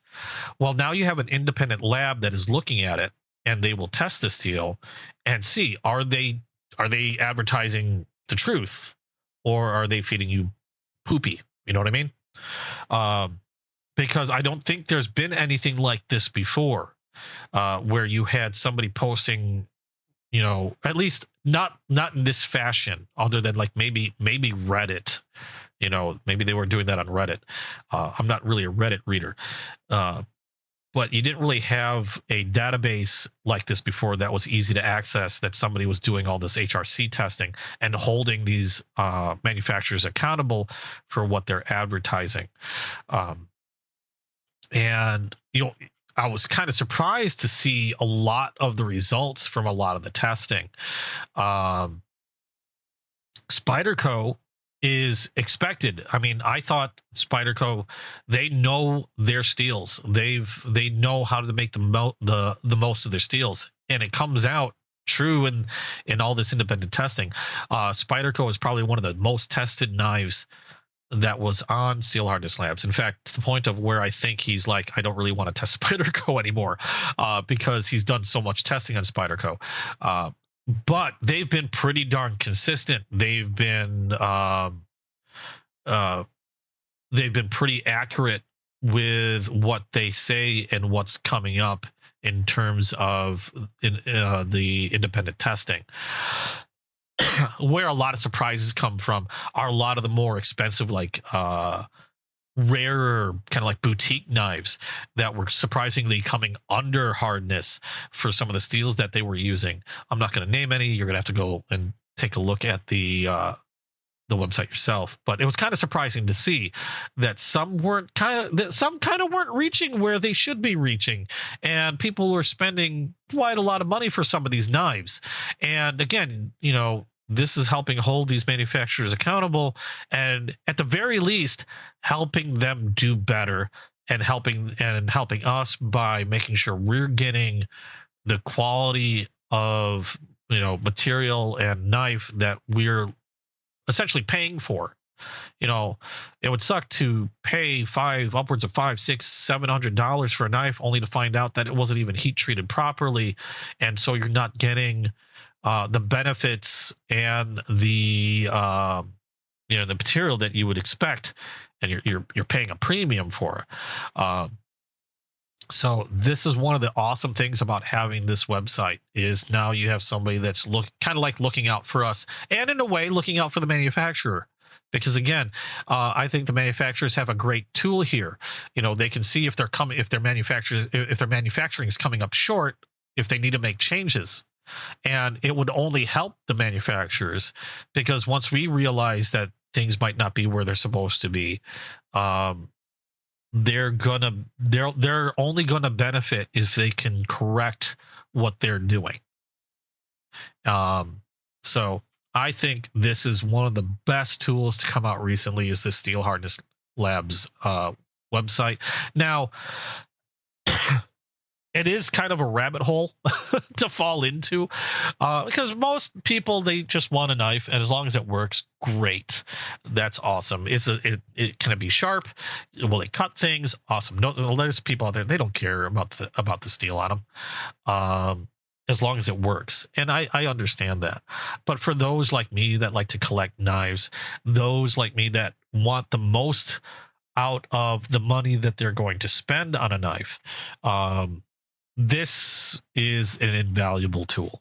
Because the last thing I want to do is spend $200 to $300 on a knife and find out that it will fold itself over if it's so much looked at as stick of butter. So check that out, steelhardnesslab.com, and hopefully we will get a testing of this soon, and I can do a video about that. Hopefully I can get some more videos out this week, because like I said, I haven't been able to do much with the foot being where it was. I mean, a good portion of this week was spent in bed feeling like complete crap and then screaming uncontrollably because my foot felt like it was hit by a sledgehammer. So yeah, there wasn't going to be a lot of video editing going on. And even when I was doing video game streams, I was hopped up on whatever pain meds I could stuff in my face, and try to sort of barrel through to do my streams. But do check that website out. Again, link is in the description below. And we're approaching about 45 minutes to where I would normally end. Again, I wasn't sure how long this one was going to be. Apparently, I yap a lot, I guess. I just have a lot of talky energy. Let me know what you guys have. I'm just going to open the floor to you guys. If you guys have questions on anything that you've seen, any questions about my collection, if you want to share what's in your collection. Again, these are the new knives that I got this week. These two were from, well, not this one. These two were from Chasing Blades. This one is the green smooth Kiranite pearl green 500 mile long name, Tony Bo's Sow Belly. Got that from Chasing Blades. This was a gift from Chasing Blades. I don't know what to name this. It is a lockback. All I know is it was a gift from them. Damascus steel, has my logo along with Chasing Blades logo. I thought that was the coolest thing in the world. Damascus bolsters. Hello. That's cool. And just an awesome gift from them. I can't thank them enough. That was just super awesome. Those are both from Chasing Blades. This one was a luck purchase. This one was from smkw.com, Smoky Mountain Knife Works. Again, I managed to buy one from the website. They sold out in under 1 minute and 30 seconds. And I managed to snag one. Which is crazy. Normally about a $100 knife, and I've seen them going on auctions now for like $300, which is super insane. The peanut butter and jelly axe handle, I just feel super lucky to have snagged that and not having to pay $300 for it. And then we got from Monthly Knife Club the Tenable Fenrir with aluminum scales, crossbar lock. Again, I have a couple other Fenrir, but still awesome knife. I am ecstatic that I got one with the aluminum scales and the diamond milling on the handle. Just a really, really cool and neat knife. I love the Fenrir. It's a really awesome model from both Tenable and Concept. One of these days, I'm going to get a premium version of the Concept, but it's going to be premium Concept version of the Fenrir, but I know it's going to be a lot more money. These generally, what did I say these run around? Roughly around $70 for the Fenrir. You can get them depending on the materials. You can get like micarta or Ultim, I believe, or different materials for the scales, and they'll run you a little less, so you can save a little bit of money that way. I believe they might have different locking systems as well that could make the price fluctuate depending on the locking system. If you go to Tenable's website, obviously if you want the premium version, it's going to be a Concept Fenrir. Go to Concept's website and you can see how much those run there. They're going to be considerably more, but you're going to have stuff like titanium scales, and you're probably going to have something along the lines of I think either S35VN or M390 steel for the blades. So it's going to be considerably more expensive, but worth it if you're into the more premium models. But if you want to save some money, Tenable make some amazing knives. Again, they're Concept's budget brand, and they don't skimp on the QC. They might have lesser expensive materials, but they function just as well as their premium counterparts. They're just as nice, and in some cases, I know maybe not particularly the Fenrir, but in some cases I've noticed they might even outdo some of the premiums, especially considering that you're getting them at a lot lower cost than a premium knife. Well, thank you, Terry. I appreciate it. Thank you for coming by. Does anybody have any other questions? Oh, yeah, and then this slip I got from Chasing Blades. This was not a case slip, but it was made by one of their friends, one of their neighbors, I believe, who's into leatherworking. But if you're looking for a leather slip, and these do feel pretty nice, nice thick leather, nice stitching, great looking, in my opinion. I think they're fantastic. He has different patterns on these, but they are selling these through Chasing Blades on Whatnot. So if you're looking for a nice unbranded leather slip, go check Chasing Blades out on Whatnot, and they should still have quite a few of these available. And if they're running out, I'm sure they'll be getting more. But I think they're awesome slips. A little bit more expensive than the case ones, but if you're wanting something that's unbranded, like the case ones have the case branding on there. If you're looking for something that's unbranded, that'll be the way to go. But I think they're going to run. I think these, like, for example, these, I'd like to believe, ran about like $12, $13. This one is going to run you closer to like $18, if I remember correctly.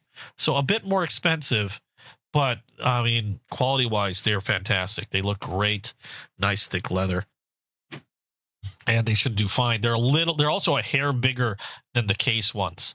So if you're wondering if it'll fit in there, I know my sow bellies will fit in the case ones, so they'll fit in there perfectly fine. The axe handles fit perfectly fine. Mini trappers work great. I think the regular trapper is going to be a little too big for that. Copper locks. What else would fit in there? Sod Buster Juniors fit in there perfectly fine. So that should be able to handle any of those. So let me know if you have any questions, anything that you'd like to share. I'm just gonna leave this open for anybody that wants to chat, and we'll just go from there. If nobody wants to chat, I'll give it a few minutes. We'll see where we're at. I finished my coffee. I didn't realize coffee is supposed to help. If I had known, I had stopped drinking coffee for a little while because I wanted to get some sleep. And B, I just thought I should cut down on my coffee intake, and then I find out that coffee might like help prevent freaking gout. I should have just stuck with the coffee. Good grief! If I'd done that, I might not have run into issues. Who do we have in here? Hold on a second. I've not had my chat. Okay. So yeah, let me know if you have any questions. Either on any of the knives that you see, any of the knives that you've seen, anything that you might be curious about in my collection, or if you have any information or any knives you'd like to share.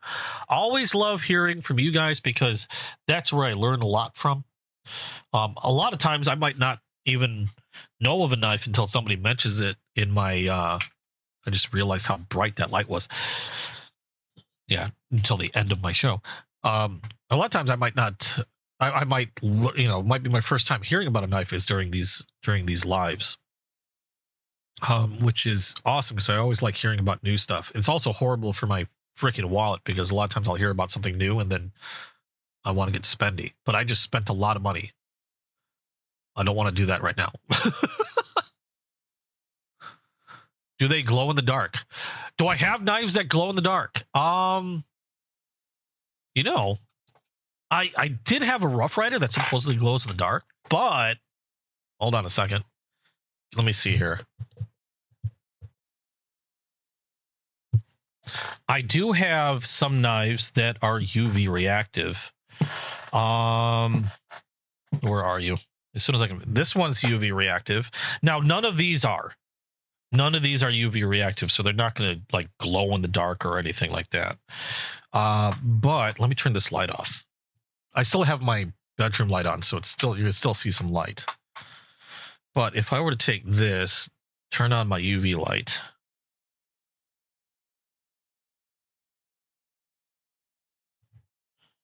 All right, now this is UV reactive. This is called the Ultimate Warrior carbon fiber something.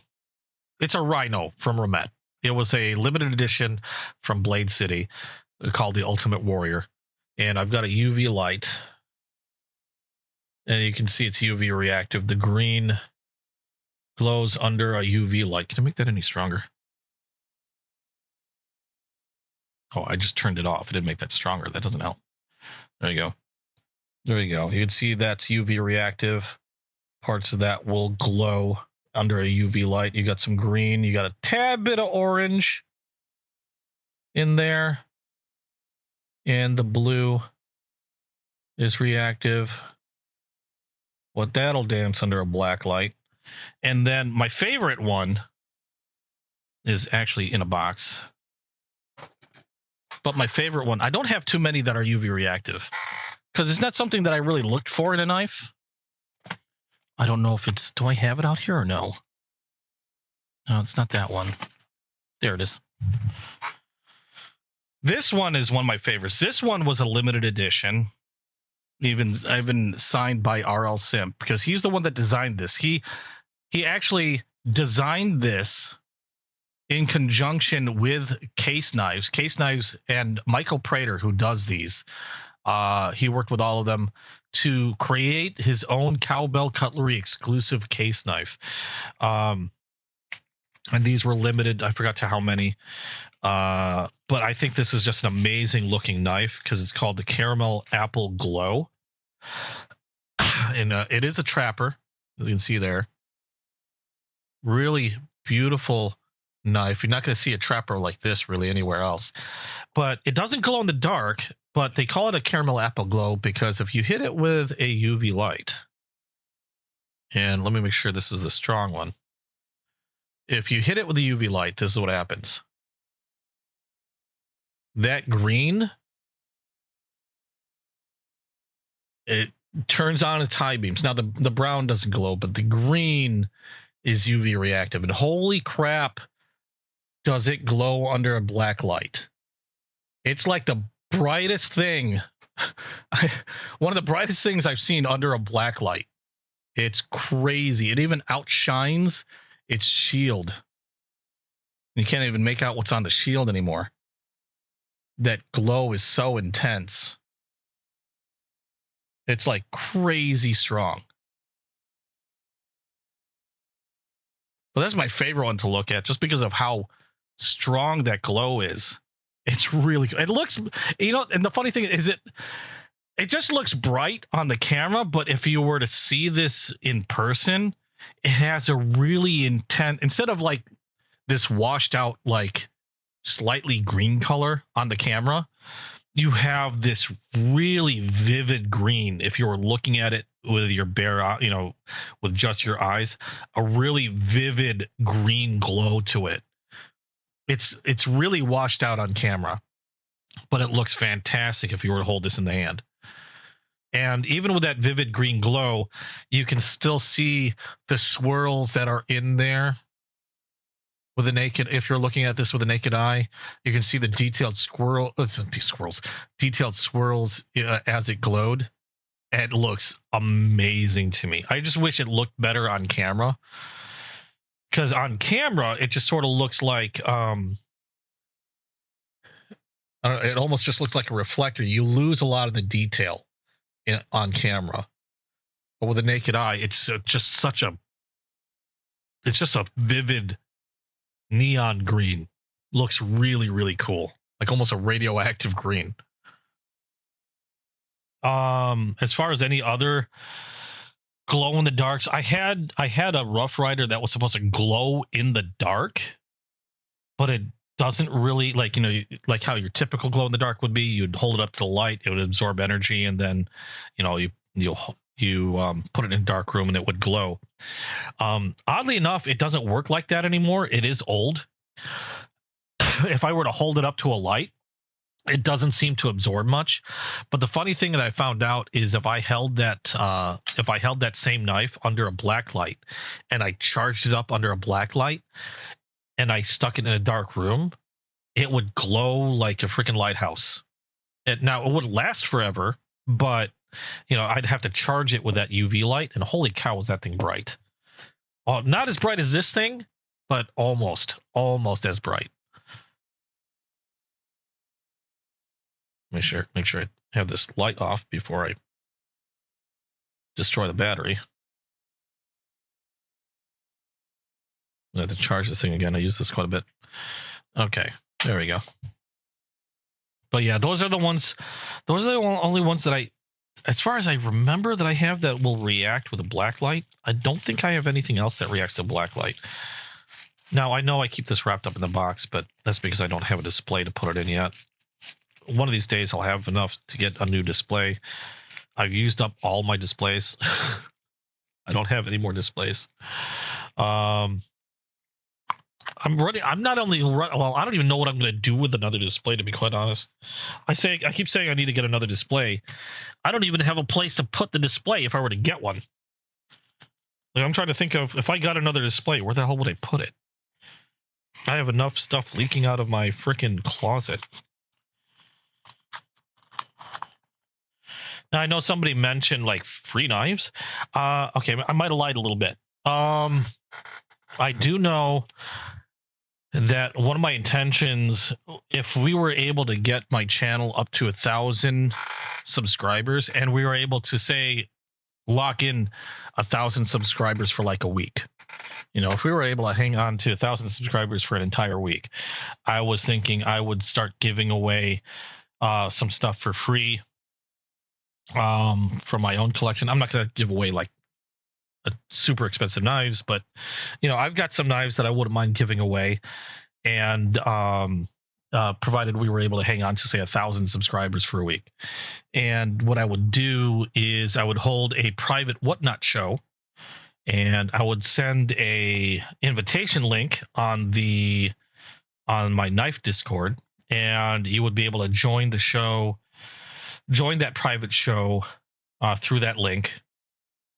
And then I would just give, I don't know how many knives I would give away yet. I do know I've been slowly putting together a box of stuff that I wouldn't mind parting with. Some of them pretty good stuff. I mean, I'm not saying they're all super expensive, but I've got, let me see, what do I have in here? I have some Cobra Tech, I have some Imperials, I have a Baron Sun, I have a Best Techman, I have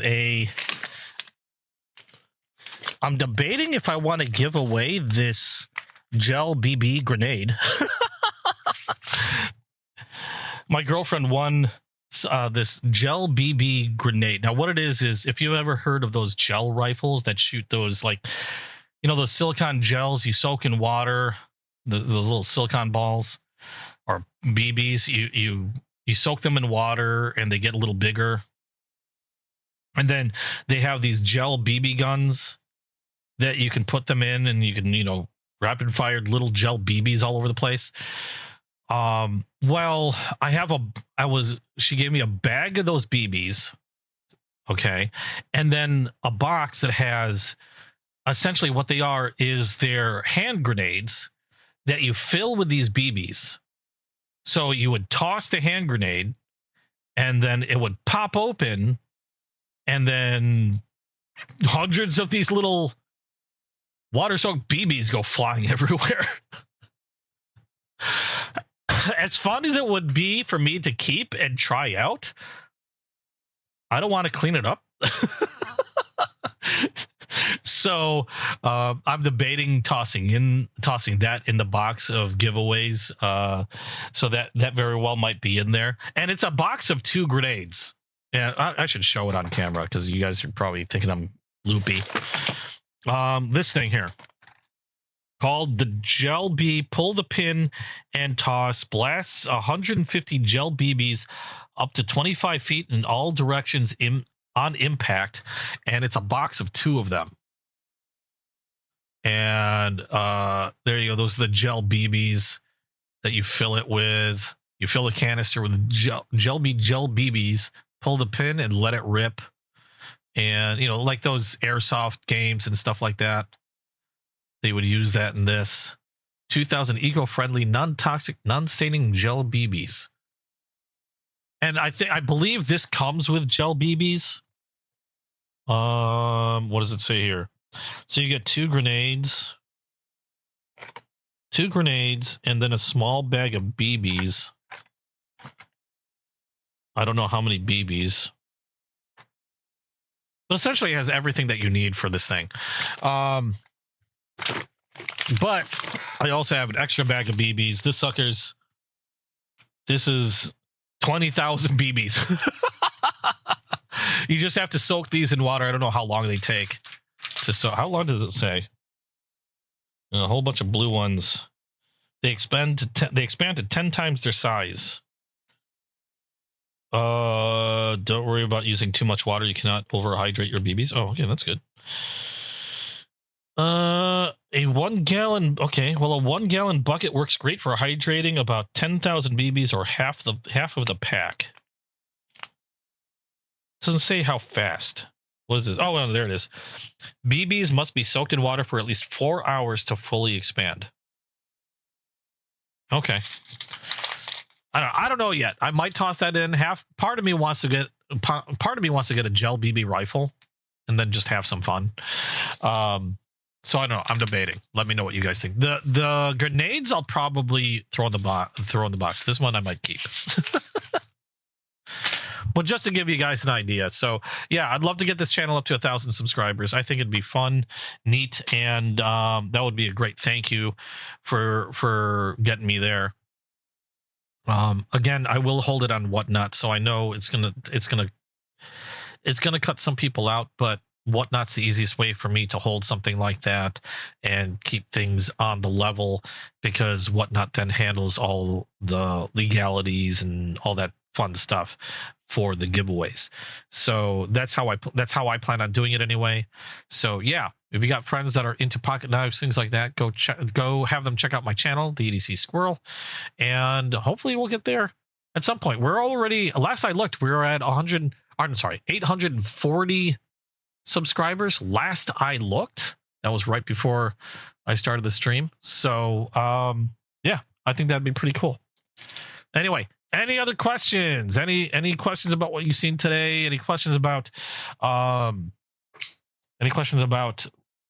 the rest of my collection that is not on camera, that is hidden away? All the stuff leaking out of my closet. Grief. I really gotta go over this stuff. I keep saying I gotta go over this stuff, and something happens, like my foot, and then stuff gets delayed. Stupid foot. And yes, I'm going to continue blaming this foot. I definitely got to make a doctor's appointment to see if I can get on that med where I hopefully will just not have any other flare-ups. That would be nice. Do any knives float? Actually, I do believe Moriniv or Morinivs float. Moriniv, I don't even know how you pronounce it. I believe they float. Those are fixed handled blades. They're actually pretty cheap. I don't have any myself, but I believe they float. Let me see here. They're kind of goofy looking.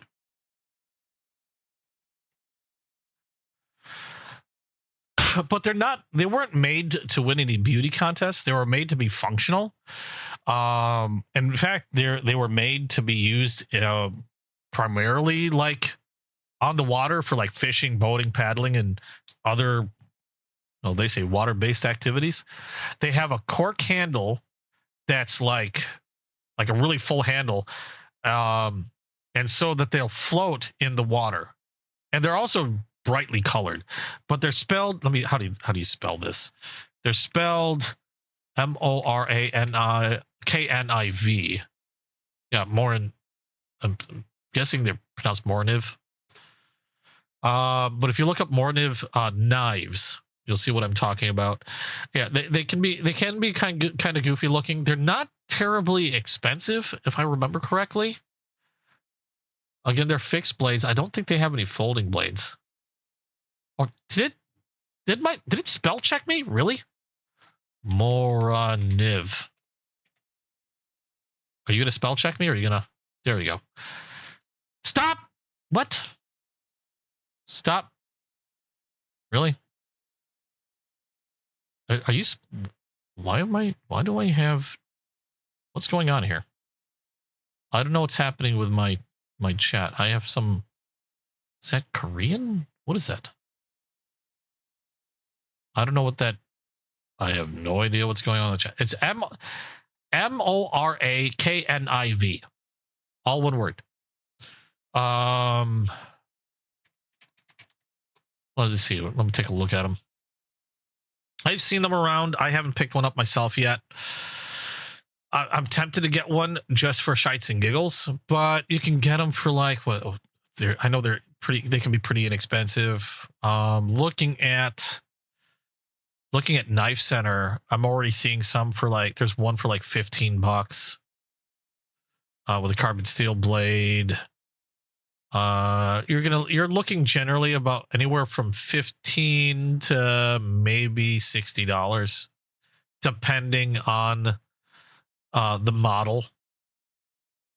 But I do believe a majority of them float. Maybe not all of them, so you might want to check on them specifically if you're looking for one that floats. But I do believe a majority of them do. They do kind of look kind of weird, or some of them do. But I do want to get one at some point just to check them out myself. Let's see here. Yeah, but if you're looking for a knife that floats in the water, that's the first one that comes to mind. Now, there's probably some other manufacturers, but I can't think of any other offhand.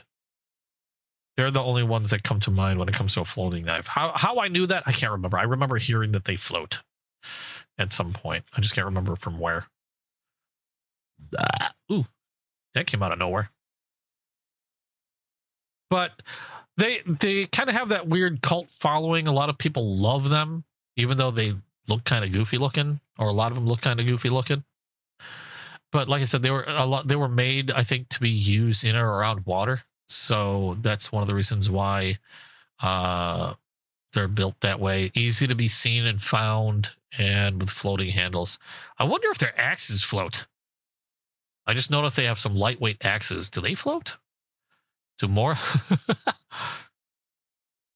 Let me see here. Do more knife axes float?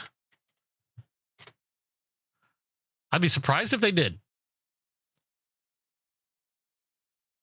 Okay, Moranev knives are designed to float if trapped in water, but they don't say anything about the axes. I don't know if the axes float. Where's our axe? Let me check another website. Do Moranev axes float? Axe hand. We leave the axe camping, use it daily in your yard. Blah blah blah. Doesn't say. Smith & Wesson M&P Extreme OPS Karambit. The only problem I have with a lot of knives that are branded by firearms makers is the majority of them are coming from rather cheap overseas OEMs, and one of those is Smith & Wesson.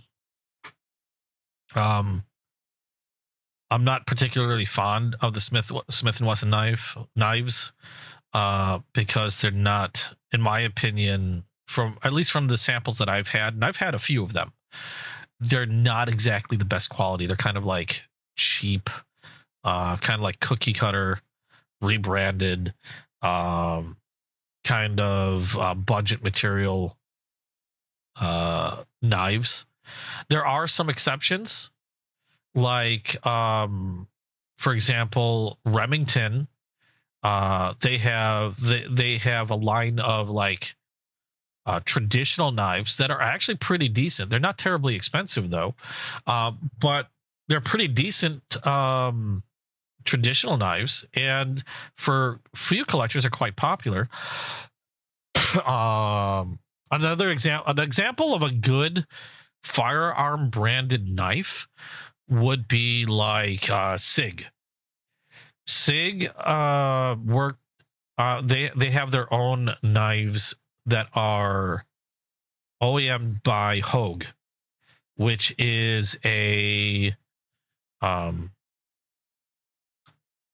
well-known manufacturer. They make some fantastic knives, and SIG has a series of automatic knives that are made by Hogue that are branded with a SIG name.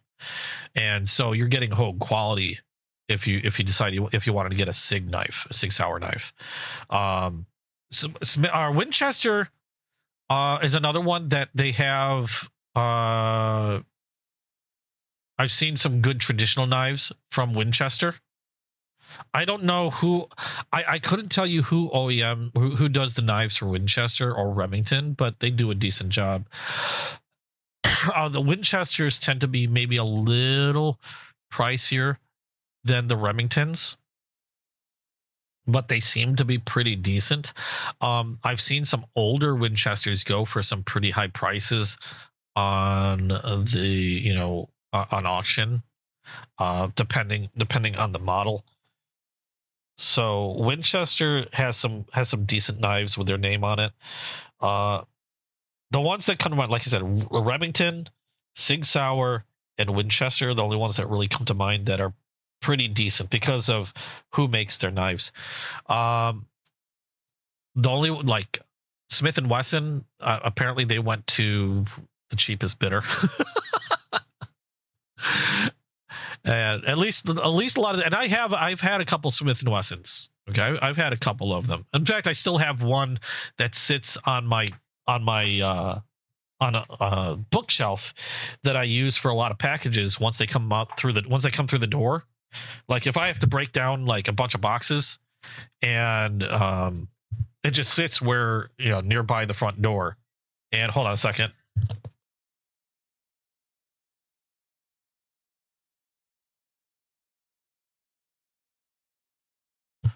Here it is. Ow, foot. Ow, pain. Okay, we're good. This thing, and this, if I remember correctly, was probably around like $30. It was. I really shouldn't have paid. This is before I knew better. This is before I knew better. You had the belt cutter, you had the glass breaker, which ain't worth a penny, and then you had this ridiculously soft Tonto blade, which I couldn't even tell you what kind of steel this is. All I know is I have no idea. I have no idea what kind of steel this is. It is soft because it's really easy to sharpen and hone. I could get this to a razor edge, but even after sharpening, like I'll cut a few boxes apart, open a few packages, and it dulls really fast. So I'm sharpening this and honing this all the time. And so I know the steel on there is not that great. This is like one of my beater knives. Like I don't care what happens to this knife. It does work pretty well. I will say that. It's not perfectly centered in there. It still locks up, which is an important part. And it did wiggle at some point, but I had to tighten the pivot. I had to retighten the pivot a couple times. It is a really, really soft steel, though. I don't know what it is. Probably poorly treated, like 420, or not even that. Probably like poorly treated, like 12 CR something. It's supposed to be stainless, I believe. I don't know. Yeah, I'm not quite sure. But like I said, I use this for stuff that I wouldn't want to ruin any other knife with. If I'm hacking at something, or just like I said, it sits near the door, specifically for packages. I mean, it'll cut. It'll definitely cut and stuff. I just have to maintain it. I have to maintain it a lot because it does dull up very, very fast. I can't imagine what would happen if I hit anything particularly hard with this. At the very least, it won't chip. It'll probably just fold over on itself. There we go. And this was also a knife that I used to practice sharpening on a lot because it needed to be sharpened all the time. Excuse me. But yeah, it's for a quality knife. It is not. I've had a few others, and they were relatively the same in terms of like, they would dull quickly. The worst one literally would not lock up and practically fell apart after a few uses. It was pretty horrendous. But Smith and Wesson, yeah, they kind of went with the whoever came up with the cheapest bid for their knives, I guess. Right now, the coolest knives or the best knives with any firearm manufacturer branding on it has to be, in my opinion, probably Sig Sauer. They went with a good manufacturer in Hogue. If you're looking for something modern, and like I said, I believe all the Sig Sauers are automatics also, so they might still be a little hard for somebody to get. But I do believe they're all automatics. They might have one or two non-automatics, but I'm trying to remember if they did or not, and nothing's coming to memory. And then Remington and Winchester, if you're looking for a lesser expensive traditional knife, they're pretty decent. I'm not going to say they're like super amazing, but they're surprisingly pretty decent. And like I said, there are some collectors that really like the Winchesters and the Remingtons. I've even got a couple Remingtons myself. I keep this one on my desk. This one this is that's not a Remington. I think this is a Bushnell. I have no idea. No, this is a Remington. Yeah, this is a Remington. This is a Remington small toothpick. And you got a little, I believe that's a whitetail on the side. Nifty little knife. I have a couple other Remingtons. I don't go out of my way. I just saw some Remingtons I thought were pretty neat, and I picked them up. This is one of them. This happens to be a small toothpick. I've got, where's my knife roll? There we are. I don't think I have any Winchesters, though. The Winchesters that I saw, I've seen a few on auction. They tend to go up on price.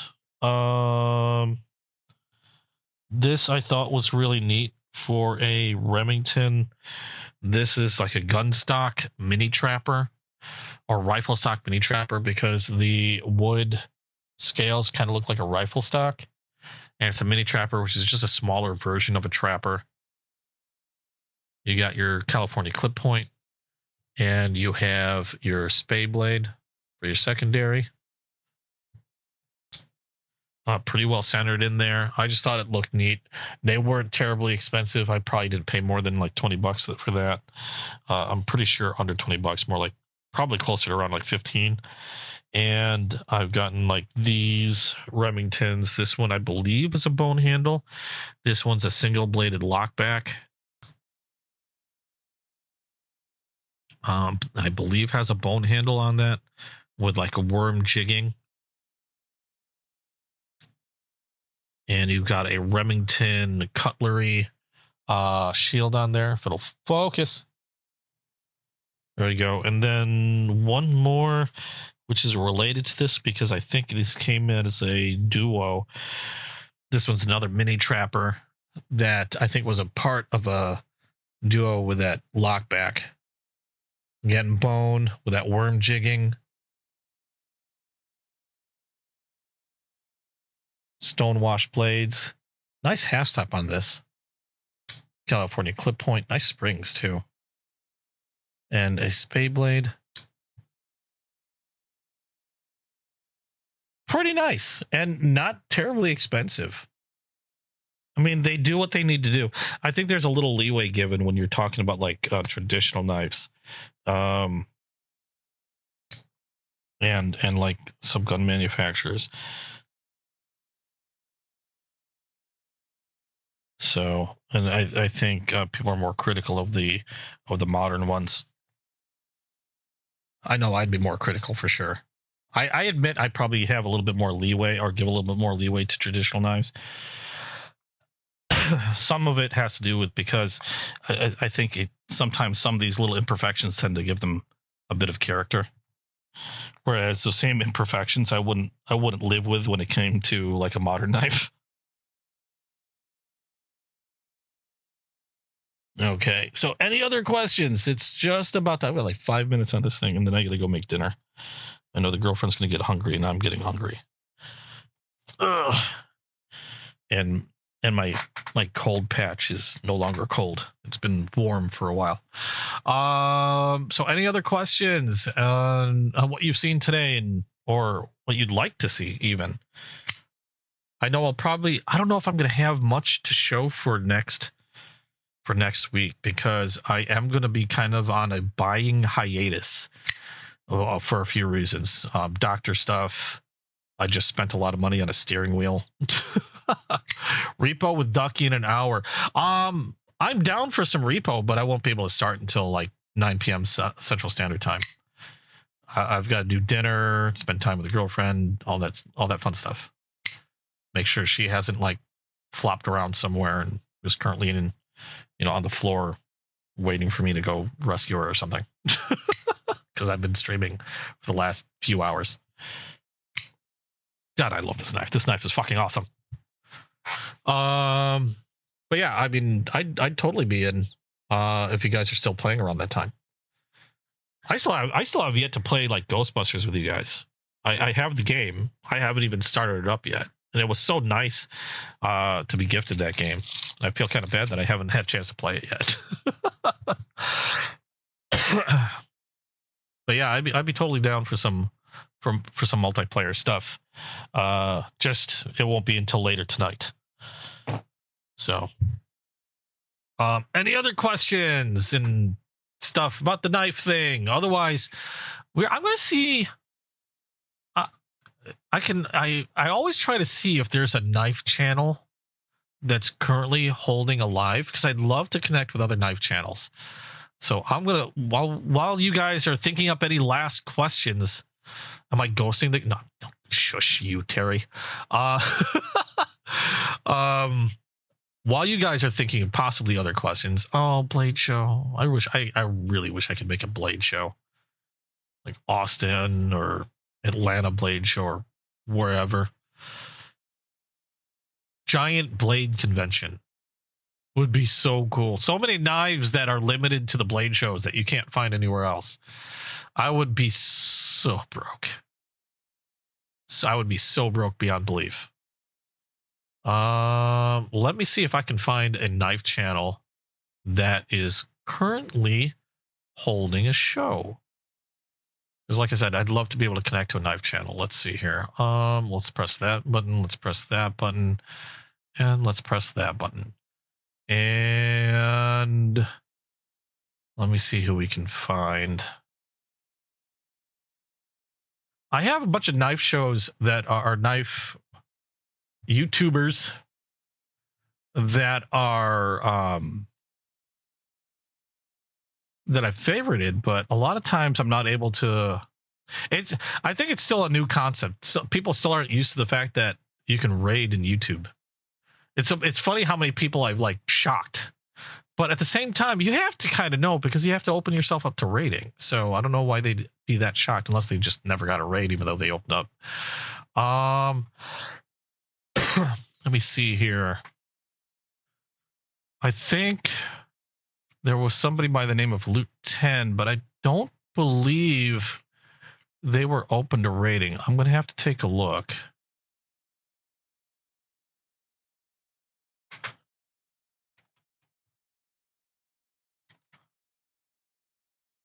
So I think last time I checked, they weren't. At the same time, I could be typing this wrong. Let's see here. Let me check to see if we can raid him. No, he's not open to raiding. He's holding alive, but he's not open to raiding. Let me see if I can find somebody else. Anybody have, in the meantime, anybody have any questions while you still got me here? And thank you again, everybody, for all your support. You guys have been absolutely amazing. The support for this channel has absolutely blown my mind, and I'm glad I started this. I'm glad I was able to meet so many people that share the same hobby as I do and just willing to sit around with me and just chat knives, talk about stupid stuff, allow me to do show and tells and things like that. Just super awesome. And thank you guys so much for all the support. It's been absolutely fantastic. I'm not seeing any other. Well, there's Bob Ross. Bob Ross is always streaming around this time. I mean, I'd raid Bob Ross, but I don't even know if I can do that. I should raid Bob Ross. Yeah, I'm not seeing any other knife channels. So the one knife channel that's currently running is not accepting raids. So let me do this. Who does show up on my stuff? Give me a second. Oh, all the video game channels are upcoming, so there's nobody live. Okay, so unfortunately, it doesn't look like we'll be raiding anybody. I'm sorry. But I'm going to go ahead and we'll just, Big Red RDC will have a Saturday Night Live in 5 hours. Yeah, unfortunately, that's 5 hours from now. Well, we'll just end it here, I guess. Thank you guys so much again for all your support. You guys have been absolutely amazing. If you liked what you saw, please drop a like down below. And if you haven't yet, hit subscribe and then hit that notification bell. That way, you know as soon as I drop a new video. Hopefully, I'll have more videos dropping soon because I know I haven't been able to work on much because of my foot, which really sucked. So I didn't come out with anything new today. But hopefully by sometime next week, I'll be able to put some new videos out, and we could. I forgot where my train of thought was going because I got distracted. Hopefully, I'll be able to put new videos out this week. Let's just say that. But thank you guys again so much for all of your support. You guys chatting with me, you guys lurking about. Amo's Amo, really? I can't talk anymore. I need food. Amy is repo streaming. I'm gonna stop now. Good grief, my mouth is completely broken. I don't know what's going on. My mouth done died. Okay, tell you what, let's go ahead and raid Purple Rocks Amy. Thanks again, everybody. I don't have a closing for this, so I'm just going to say thank you so much and hope to see you in the next video. Bye. I was about to hit an outro button. I just realized I don't have an outro for this. I'm just going to... Yeah, I need food. Bye.